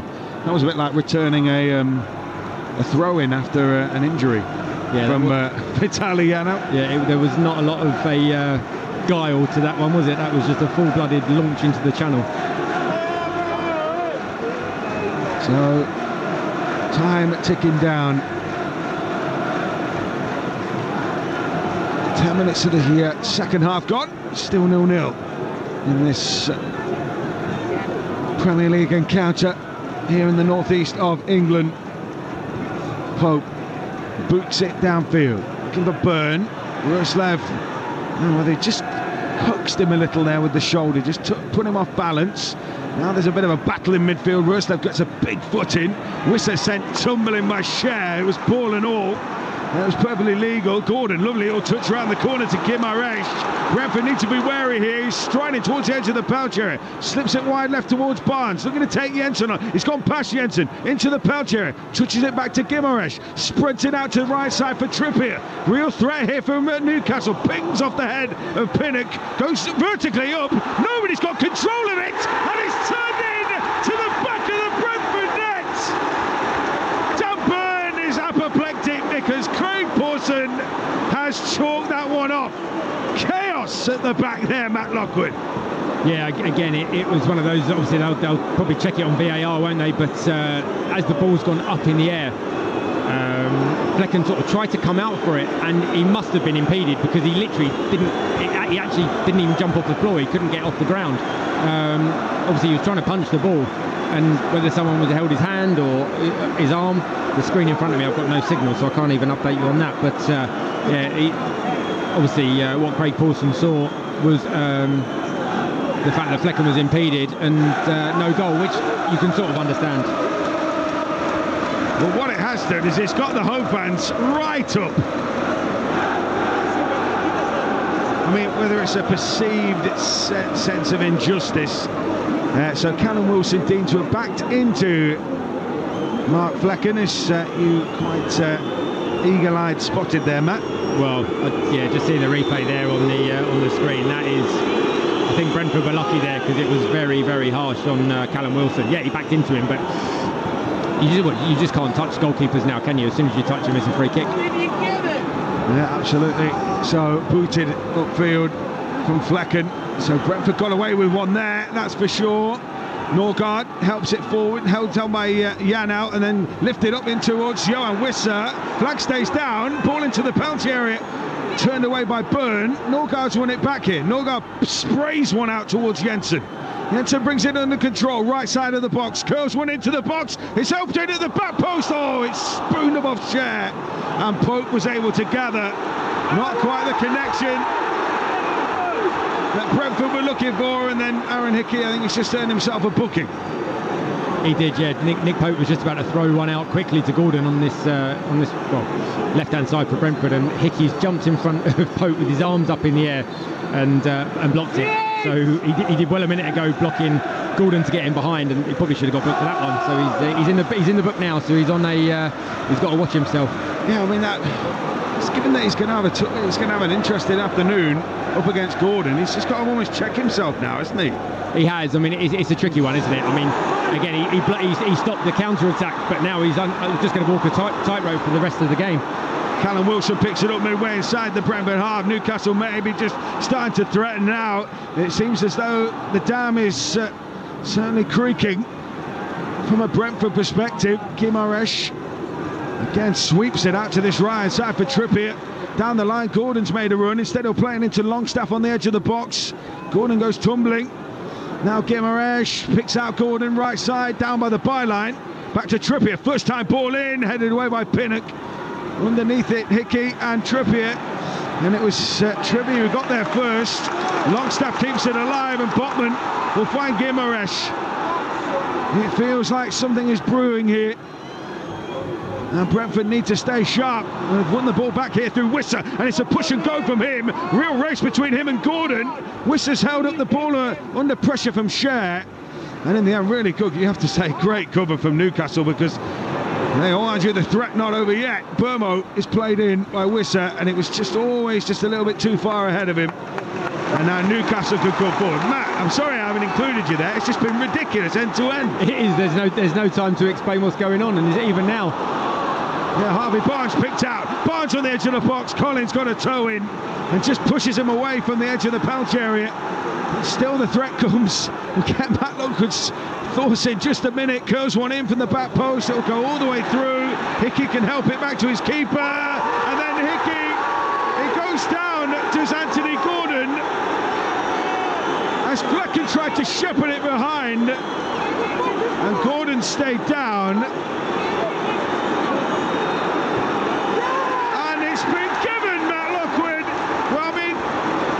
Mix-up between Hickey and Flecken. Somebody should have taken control. They didn't. Gordon went down.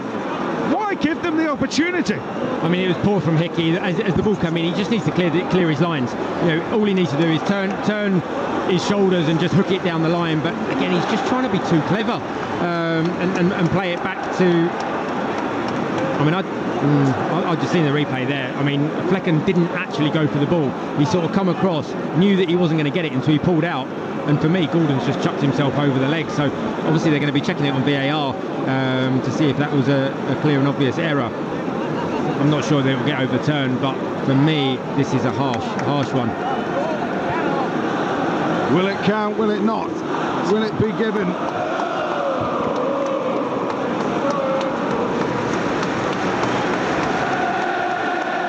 Flecken still protesting his innocence because he didn't swing his leg. He pulled out, and Gordon just sort of ran into him and then dived over him.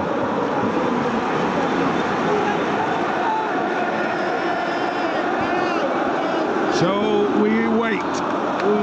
It looks as though Craig Pawson is trying to clear the penalty area of bodies. Gordon's back up on his feet. Barnes has had a bit of water. And perhaps wisely, Anthony Gordon has stood well away from everything that's going on here. Jason Tindall just getting into his ear, the assistant here at Newcastle. So Brentford looks as though it's no issue from the VAR. And so Callum Wilson will step up to the plate here.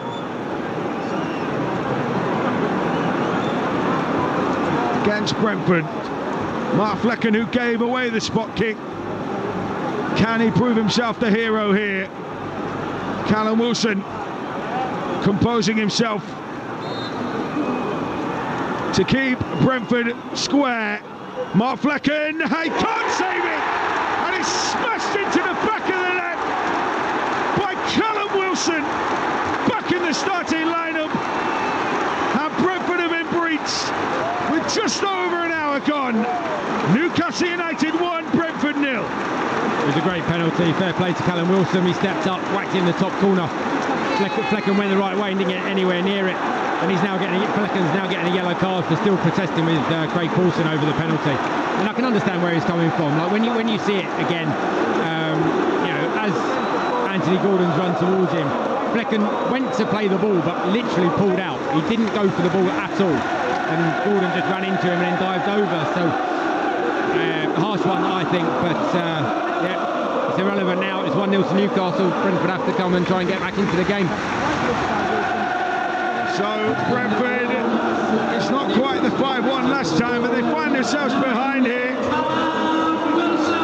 And it'll feel most galling given the first half, upon which they really had a big say in how the game was flowing. And again, they'll move that little stop of the ball, almost like a kicker in NFL, isn't it? As the ball stopped, as Norgard nods it into the path of me, and there will be, Matt, no doubt, the inevitable kind of uplift for Newcastle on the back of that goal.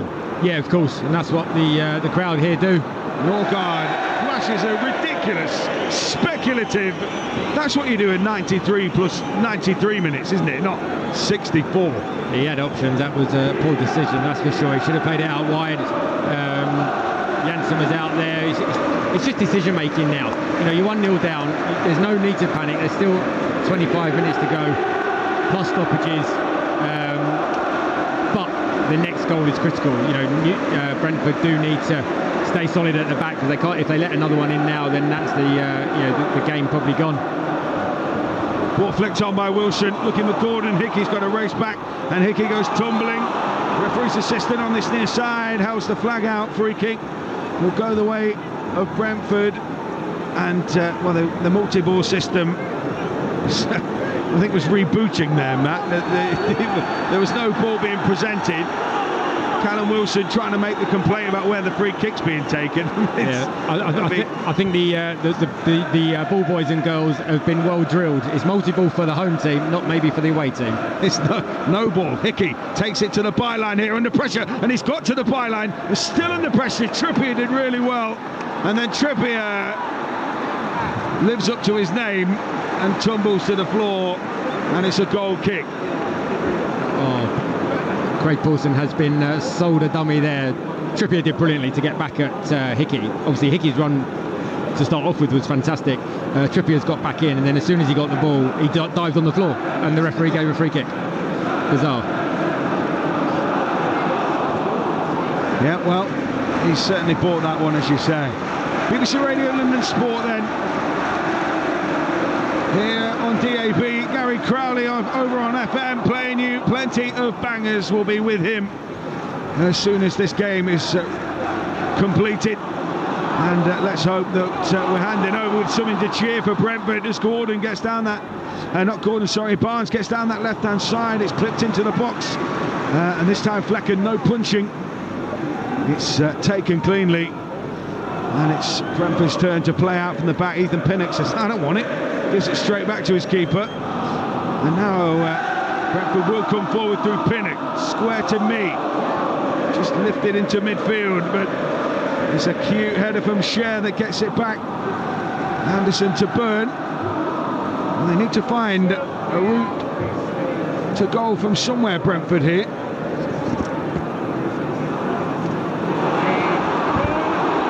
Barnes is away from Collins. Barnes has a shot, and thankfully for Brentford, it was bang into the Gallagher rather than bang into the back of the net. Yeah, Newcastle have got the wind in their sails now, haven't they? That goal's given them confidence. The crowd are behind them, and it's, you know, Brentford need to weather this storm just to get back into it, just calm it down. Hopefully the momentum will change. I'm not sure. I think Thomas Frank's maybe looking at changing it from the bench. I think he needs to do something, because I think at the moment, the way it's going, the next goal is going to be a home goal, that's for sure.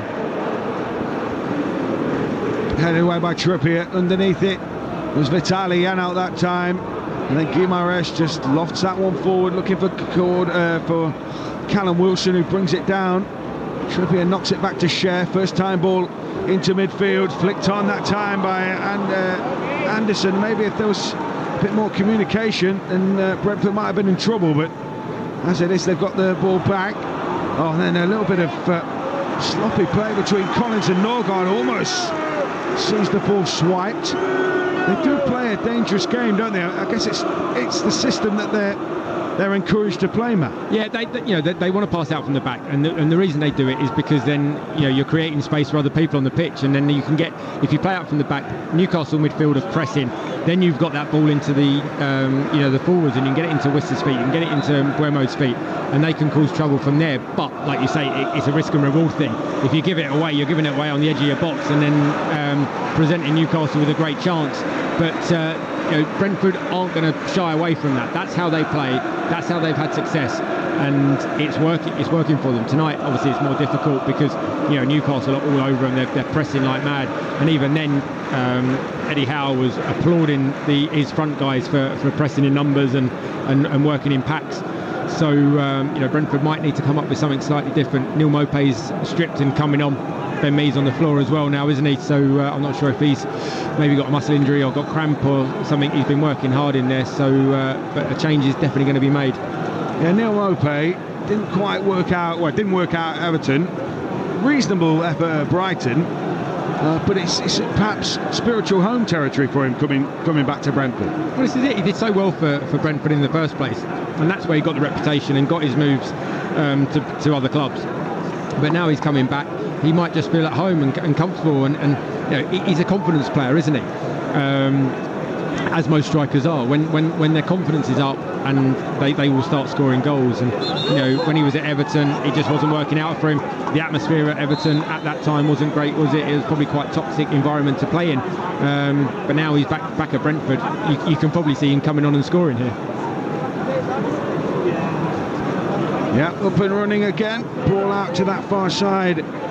Looking for Buemo. Jensen brings it down, knocks it down the line to Buemo. It's turn and face, approaching the edge of the penalty area here. He's got two for company though as he takes it to the byline. Guimaraes again, just held him out. The body strength of the Brazilian there, keeping Buemo at bay. And then Buemo left in a crumpled heap.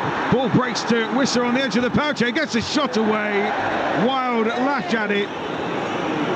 And eventually Craig Pawson is going to stop the game, and he seems to be pointed for a sub. So yeah, the three are coming on. Onyeka, Sharda, Mope. How would you assess those, man? Well, I mean, Thomas Frank has to do something, doesn't he? And he's rolling the dice here. So you know, we'll have to see how if they change their formation and what they do now. But we'll keep you informed and let you know what's going on. Also coming up, number 27, Vitaly Janout. And replacing him, number 9, Kevin Sharda. Janout off, Sharda on. One more for Brentford, coming off number 6. So Norgard is off, and Onyeka will replace him. Number 15, Frank Onyeka. And the other change, Mope. So shall we, what will we get from him? Burma making way. Gordon picks it up right hand side for Newcastle, plays the ball into midfield now for Anderson. They're all piling forward, black and white shirts out to that left hand side. Barnes trying to get it onto his left foot, cross deflects behind. It will be a corner, and more defending for those in the pale blue this afternoon to do, Matt Lockwood. Yeah, I'm not quite sure the system that Brentford have gone to yet, because when those subs were made, then Newcastle broke, and so you couldn't really tell what position anyone was going into. But it actually looked like Pinnock had stepped into midfield, but I'm not sure that will be a permanent fixture. So corner from the left-hand side, looking like an in-swinger here. And they've been under the pump most of the game from these set pieces.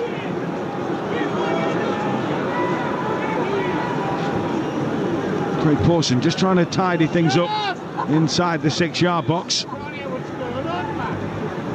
Ball in, about to come in from that left side. Maz Roerslev is chasing Callum Wilson around like a man trying to control his runaway dog as Barnes plays it back out to Longstaff. Diagonal looking for the edge of the box, flicked on by Byrne. Pinnock helps it away. Newcastle will get it back with a throw over on that far side, midway into the Brentford half. We've got 17 to play, and at the moment Brentford is slipping to defeat, the first of the season. It does feel that way, doesn't it? It's like, you know, even after the goal that Newcastle scored, you thought Brentford might try and get back into it and sort of throw the kitchen sink at them, but they haven't yet. Obviously that's why Thomas Frank then made the substitution, to see if that could sort of actually change the momentum of this game. So Newcastle just moving the ball around here. Mope chasing after it, but he's chasing after it on his own. There's no one helping him. There's no sort of like, you know, pressing from groups of them, because Newcastle are pressing in packs, but Brentford now are doing it in ones and twos, and it's easy to play around.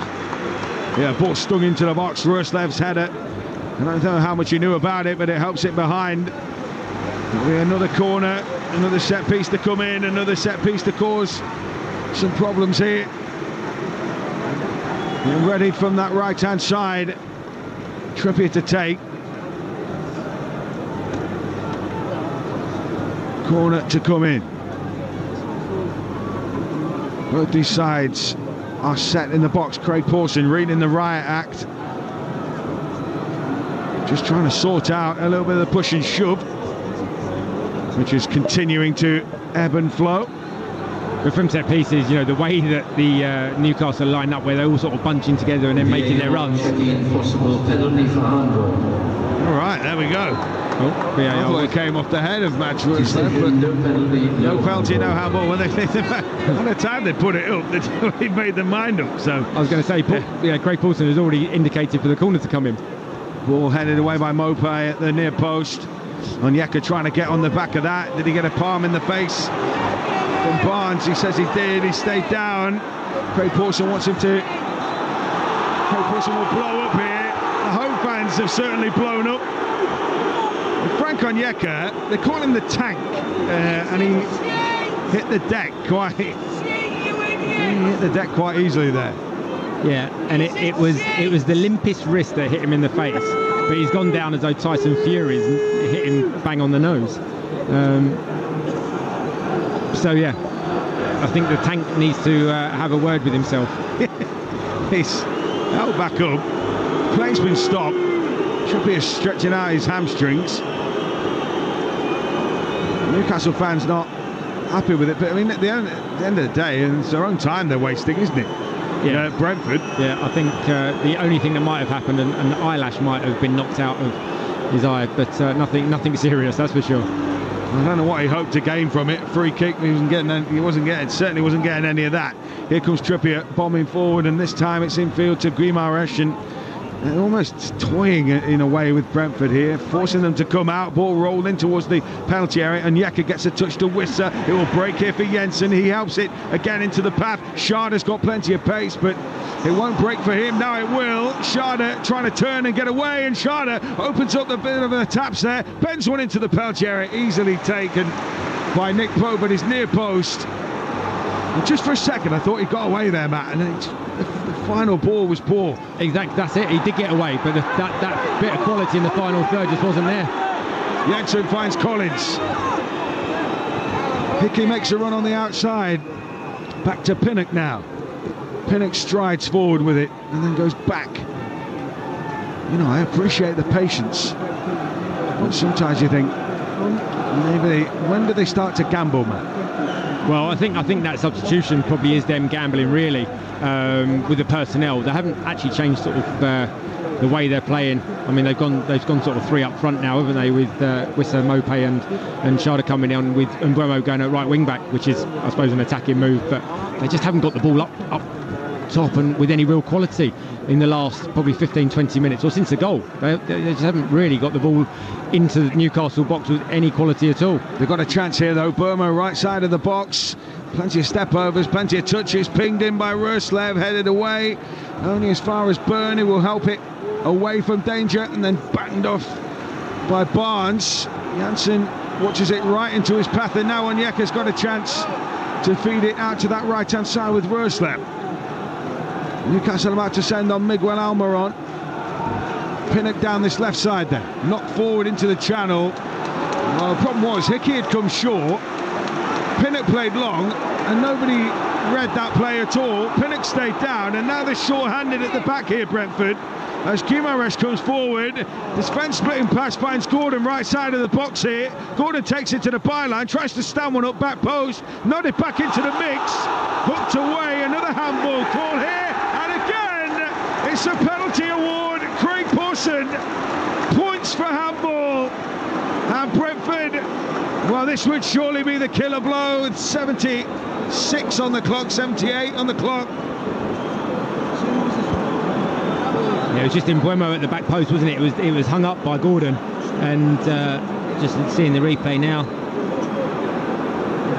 I mean, it's harsh, but Mbeumo's arm is up by his shoulder, and the header sort of just trickles down and it hits his hand. So with the laws of the game at the way it is at the moment, it's a penalty. You know, his hand wasn't by his side, and even though he wasn't looking at the ball, and he was about 3 inches from it, it's ball to hand. But VAR is checking it, so we'll see if it's given.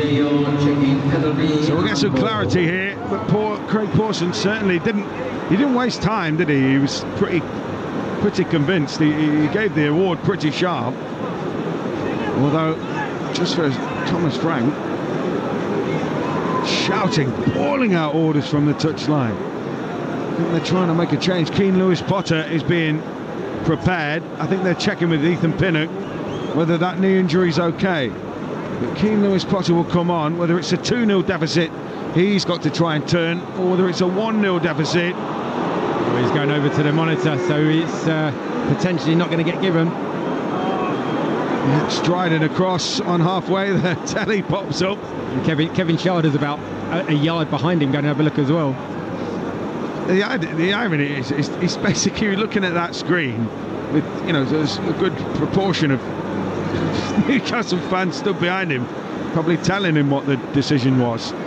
Yeah, they're all up on their feet giving their opinion. And guess what they're saying? It's handball, ref. Gestures. They're certainly making the point. Thomas Frank's side waiting the call from... no penalty. No penalty. They've got away with it there, Brentford. It could have been a little bit tasty, that.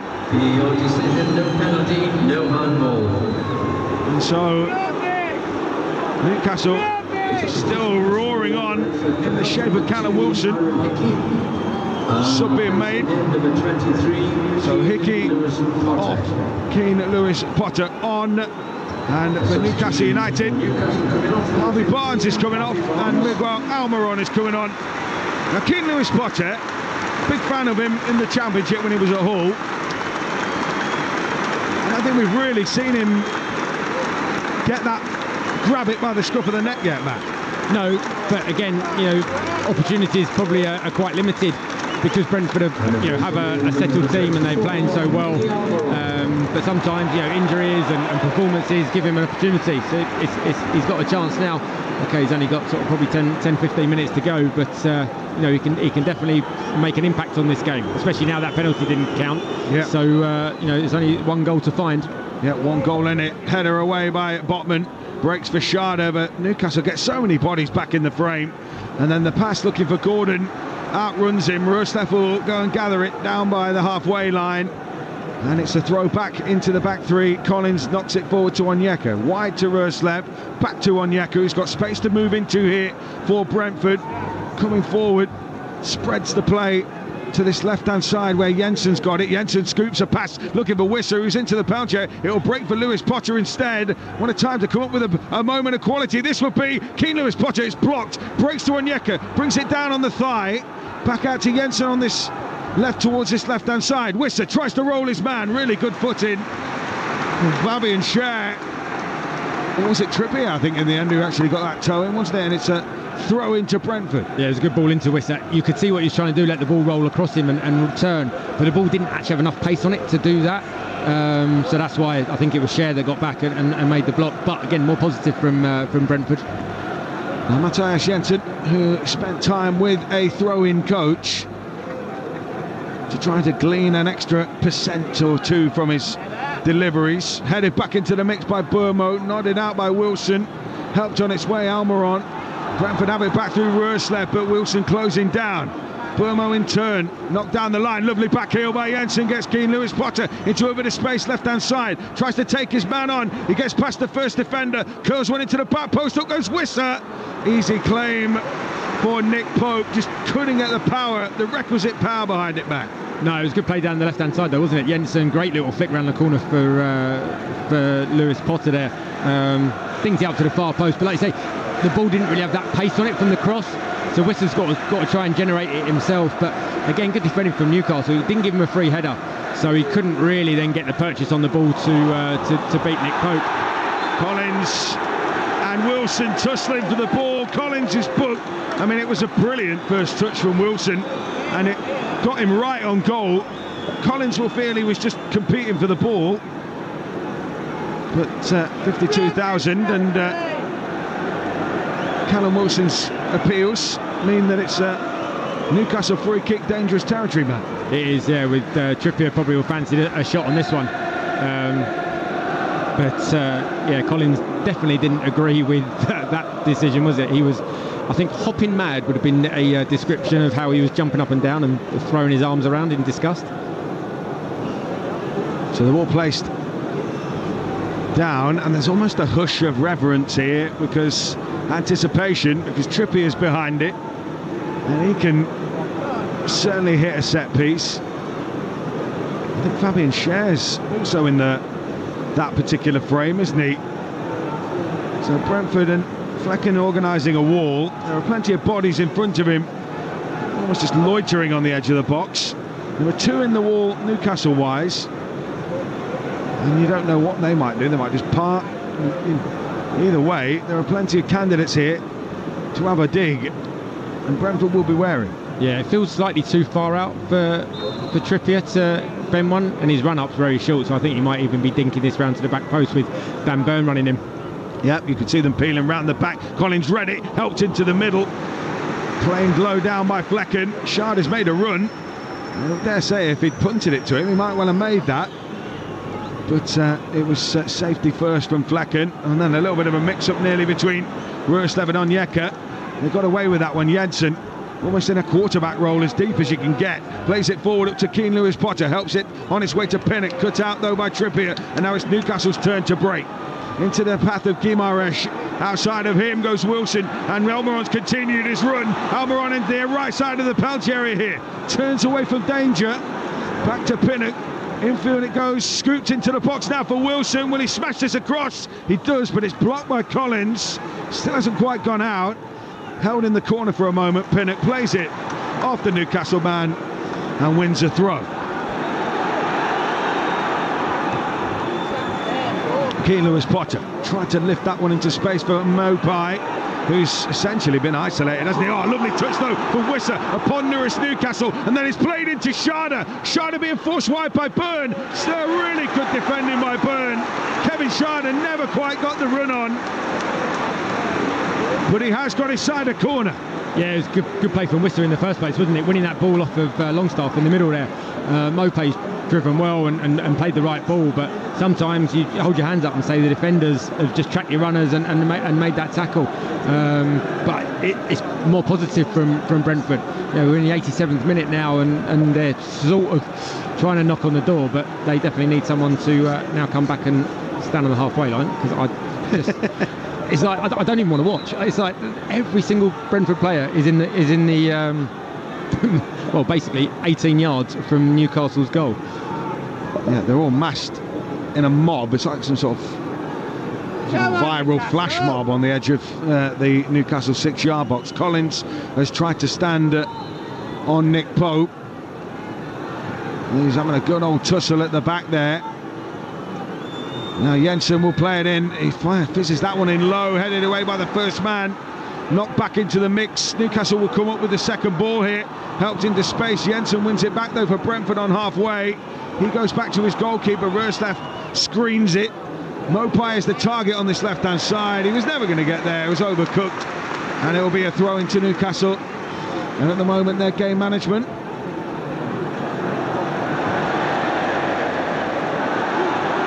And, well, Neil Mopai might get a talking to here, but that ball boy is just playing silly beggars, basically.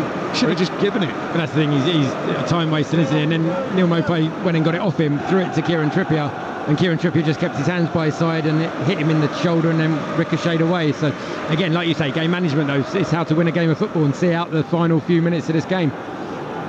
Helped on by Anderson into midfield. Wilson brings it down.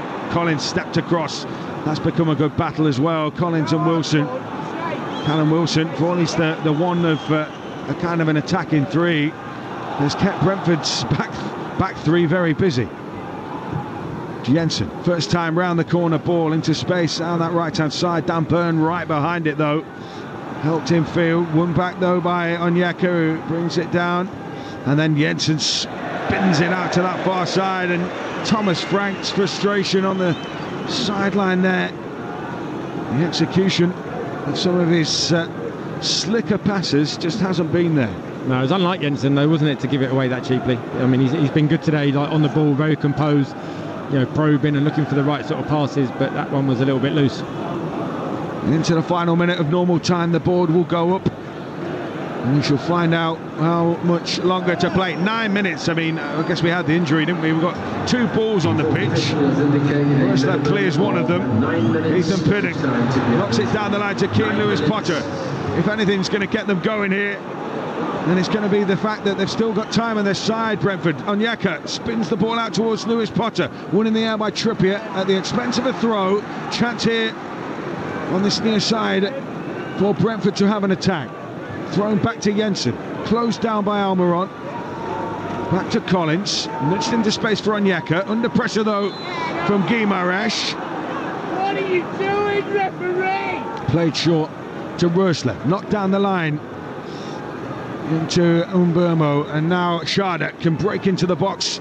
Holds it up down that right-hand side, touches it back. Roerslev, when he get a cross in here, knocks it back out to Schade.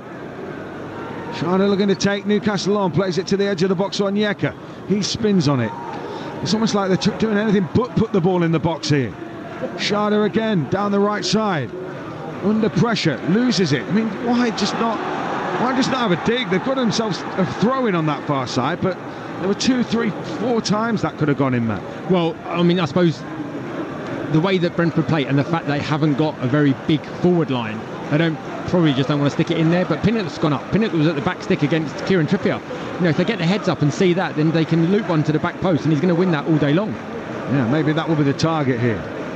Jensen plays it back. Roslev knocks it into the box, cleared away, only as far as Onyeka. Onyeka steps away from the challenge just about of Guimaraes and then brushes off the effort from Almiron as well while he was involved. Onyeka finds Pinnock, who's pulled wide and then knocks it down the line here for Wissa. Wissa tackled by Cher, and it's a goal kick. Is it? No, it's a free kick. Free kick. For the foul by Cher. Yeah, Wissa did well there, to be fair, because Pinnock, the ball down wasn't great, but talk about make a poor pass into a good one, and he managed to get his body in between the ball and the player, and Cher went to ground and gave it away. So now it's a great opportunity for Jensen to whip one in with some pace and some quality. Burmo's going to stand in attendance. One man in the wall, and it's Miguel Almiron, I think, who stood closest, just outside the edge of the penalty area. Burmo's there, Jensen's there. They're going to try and tap it short and work a better angle here. I think some of the Brentford players would rather just went in the box, and maybe that will be the key here. Burmo lining up. Would it be an outswinger from Burmo? Would it be an in-swinger from Jensen? Jensen does curl it in. It is to the back post. It bounces off the head of Trippier, that, doesn't it, I think? No, doesn't it? Comes off a Brentford player, and it's gone behind for a goal kick. Decent ball in, whipped with pace. I think it was just Wissa that it sort of just ricocheted off the side of his head and went wide. I mean, Pope was sort of came and flapped at it a little bit. So it was an opportunity, but I'm not sure. It just doesn't feel like Brentford have really created anything today. Any real clear-cut chances. Pope, I can't really remember him having too many to save. He had that one in the first half, didn't he, from Hickey? But he's been fairly unchallenged, really. Yeah, Brentford. The one thing, I mean, they've got a fluid front line, haven't they? They've got players who will move around and slot into different areas. We saw, obviously, lots of support going forward. There was a front two today. Support coming forward from those wing-backs in the shape of Hickey and Co, but they just haven't really been able to have a real forward presence. And then Flecken, under a little bit of pressure, has just put that one out on the full over to that far side. So it'll be a Newcastle throw. 94 minutes, so 4 of the 9 added on. Of course, it's at the discretion of Craig Pawson how many are played if he feels that further stoppages have been concerned. Wilson holding it up down in the corner though, and Onyeka and Collins desperate to try and claw it away from him. Eventually Brentford play it off the Newcastle man. Onyeka then gets a shove in the back. It's like Panto season over there, as a yellow card for Wilson, and then Mads Roslev has essentially, he's tried to nick about 20 yards there, man. He nearly got away with it. it was the crowd. He's behind you. Yeah, it really is Panto season, isn't it? Launched down the line. Well, bullet header though from Guimaraes, breaks in the middle, and it's now on the edge of the Newcastle penalty area. And then Jensen has tried to pick out Keane Lewis Potter, but it skims off the turf, which has been dewy all day, a little bit of rain on it, and it runs away from the former Hull winger, and it will be Newcastle ball. And well, Newcastle have probably been threatening that they're going to hit some form after a mixed start to the campaign. Champions League affairs for them lie in wait. Milan on Tuesday for Brentford, Everton, Arsenal, Forest, the next 3 games, including a cup tie within that against the Gunners. Guimaraes plays it into space for Almiron. Out comes Flecken. He was alert and alive there, which is a good job really. And then Miguel Almiron, it was almost like basketball there, trying to block the pass out from Flecken. Pinnock clips one into the channels here, looking for Mopé. And that's easy meat really for Newcastle. Pinnock tried to come out and close down the ball. Guimaraes drives into the space that's been left behind. He's still going here, Guimaraes. Was he clipped? Referee Craig Pawson happy to play on. Onyeka finds Jensen, and Guimaraes is almost like a Tasmanian devil, isn't he? He's just tearing around, clipping everything that moves. And I mean, Craig Pawson has been flashing his cards, hasn't he? He's kind of made a rod for his own back to some extent. He has, but Guimaraes definitely saw a red there, didn't he? Like, as in not the red card, but he felt he was fouled, didn't get given it, and then when Brentford are sort of passing it just in front of him, he's gone and steamed in and wiped them out. So you could see that coming a mile off. Booted forward by Flecken, looking for the charge of Schade. Onyeka wins it back, slides it out towards Burmo on that right-hand side for Brentford. Back in field to Onyeka, sets himself, clips one in towards the Peltier, whistles up there, out came Nick Pope. It was a bit hit and hope that from Brentford, trying to go direct. 2 minutes of the 9 remaining here, and they still trail by a goal to nil. Yeah, as soon as you loop one in the box like that, Nick Pope's on his toes, and he's coming out, and he's so big and commanding, and that's exactly what Newcastle need from your goalkeeper. Wilson lifted over the head of Onyeka and then gets the bounce. Clever play, works it into the path of Anderson. Pinnock stops it from making its way through, and then Collins clears behind.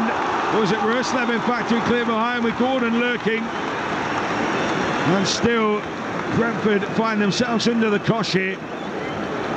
Inside a minute and a half remaining, and they trail by a goal to nil. Yeah, Newcastle aren't sending any of the defenders up this time. They're just going to keep it in the corner, run down the clock, see the game out. Good game management again. And what a difference a couple of years makes. What a difference a new ownership group makes, because it is absolutely throbbing in here. And Newcastle, as you say, it's going to play it cool, play it calm, play it cute at the back, and work their way out of trouble. Inside the final minute then of the 9. As we say, Craig Pawson may add a little more on at his discretion. And it's the call here from Craig Pawson. Free kick, is it? Newcastle, or corner? And they know it's just going to be the same treatment, and it's within the laws of the game. Unfortunately, from Brentford's perspective, it's...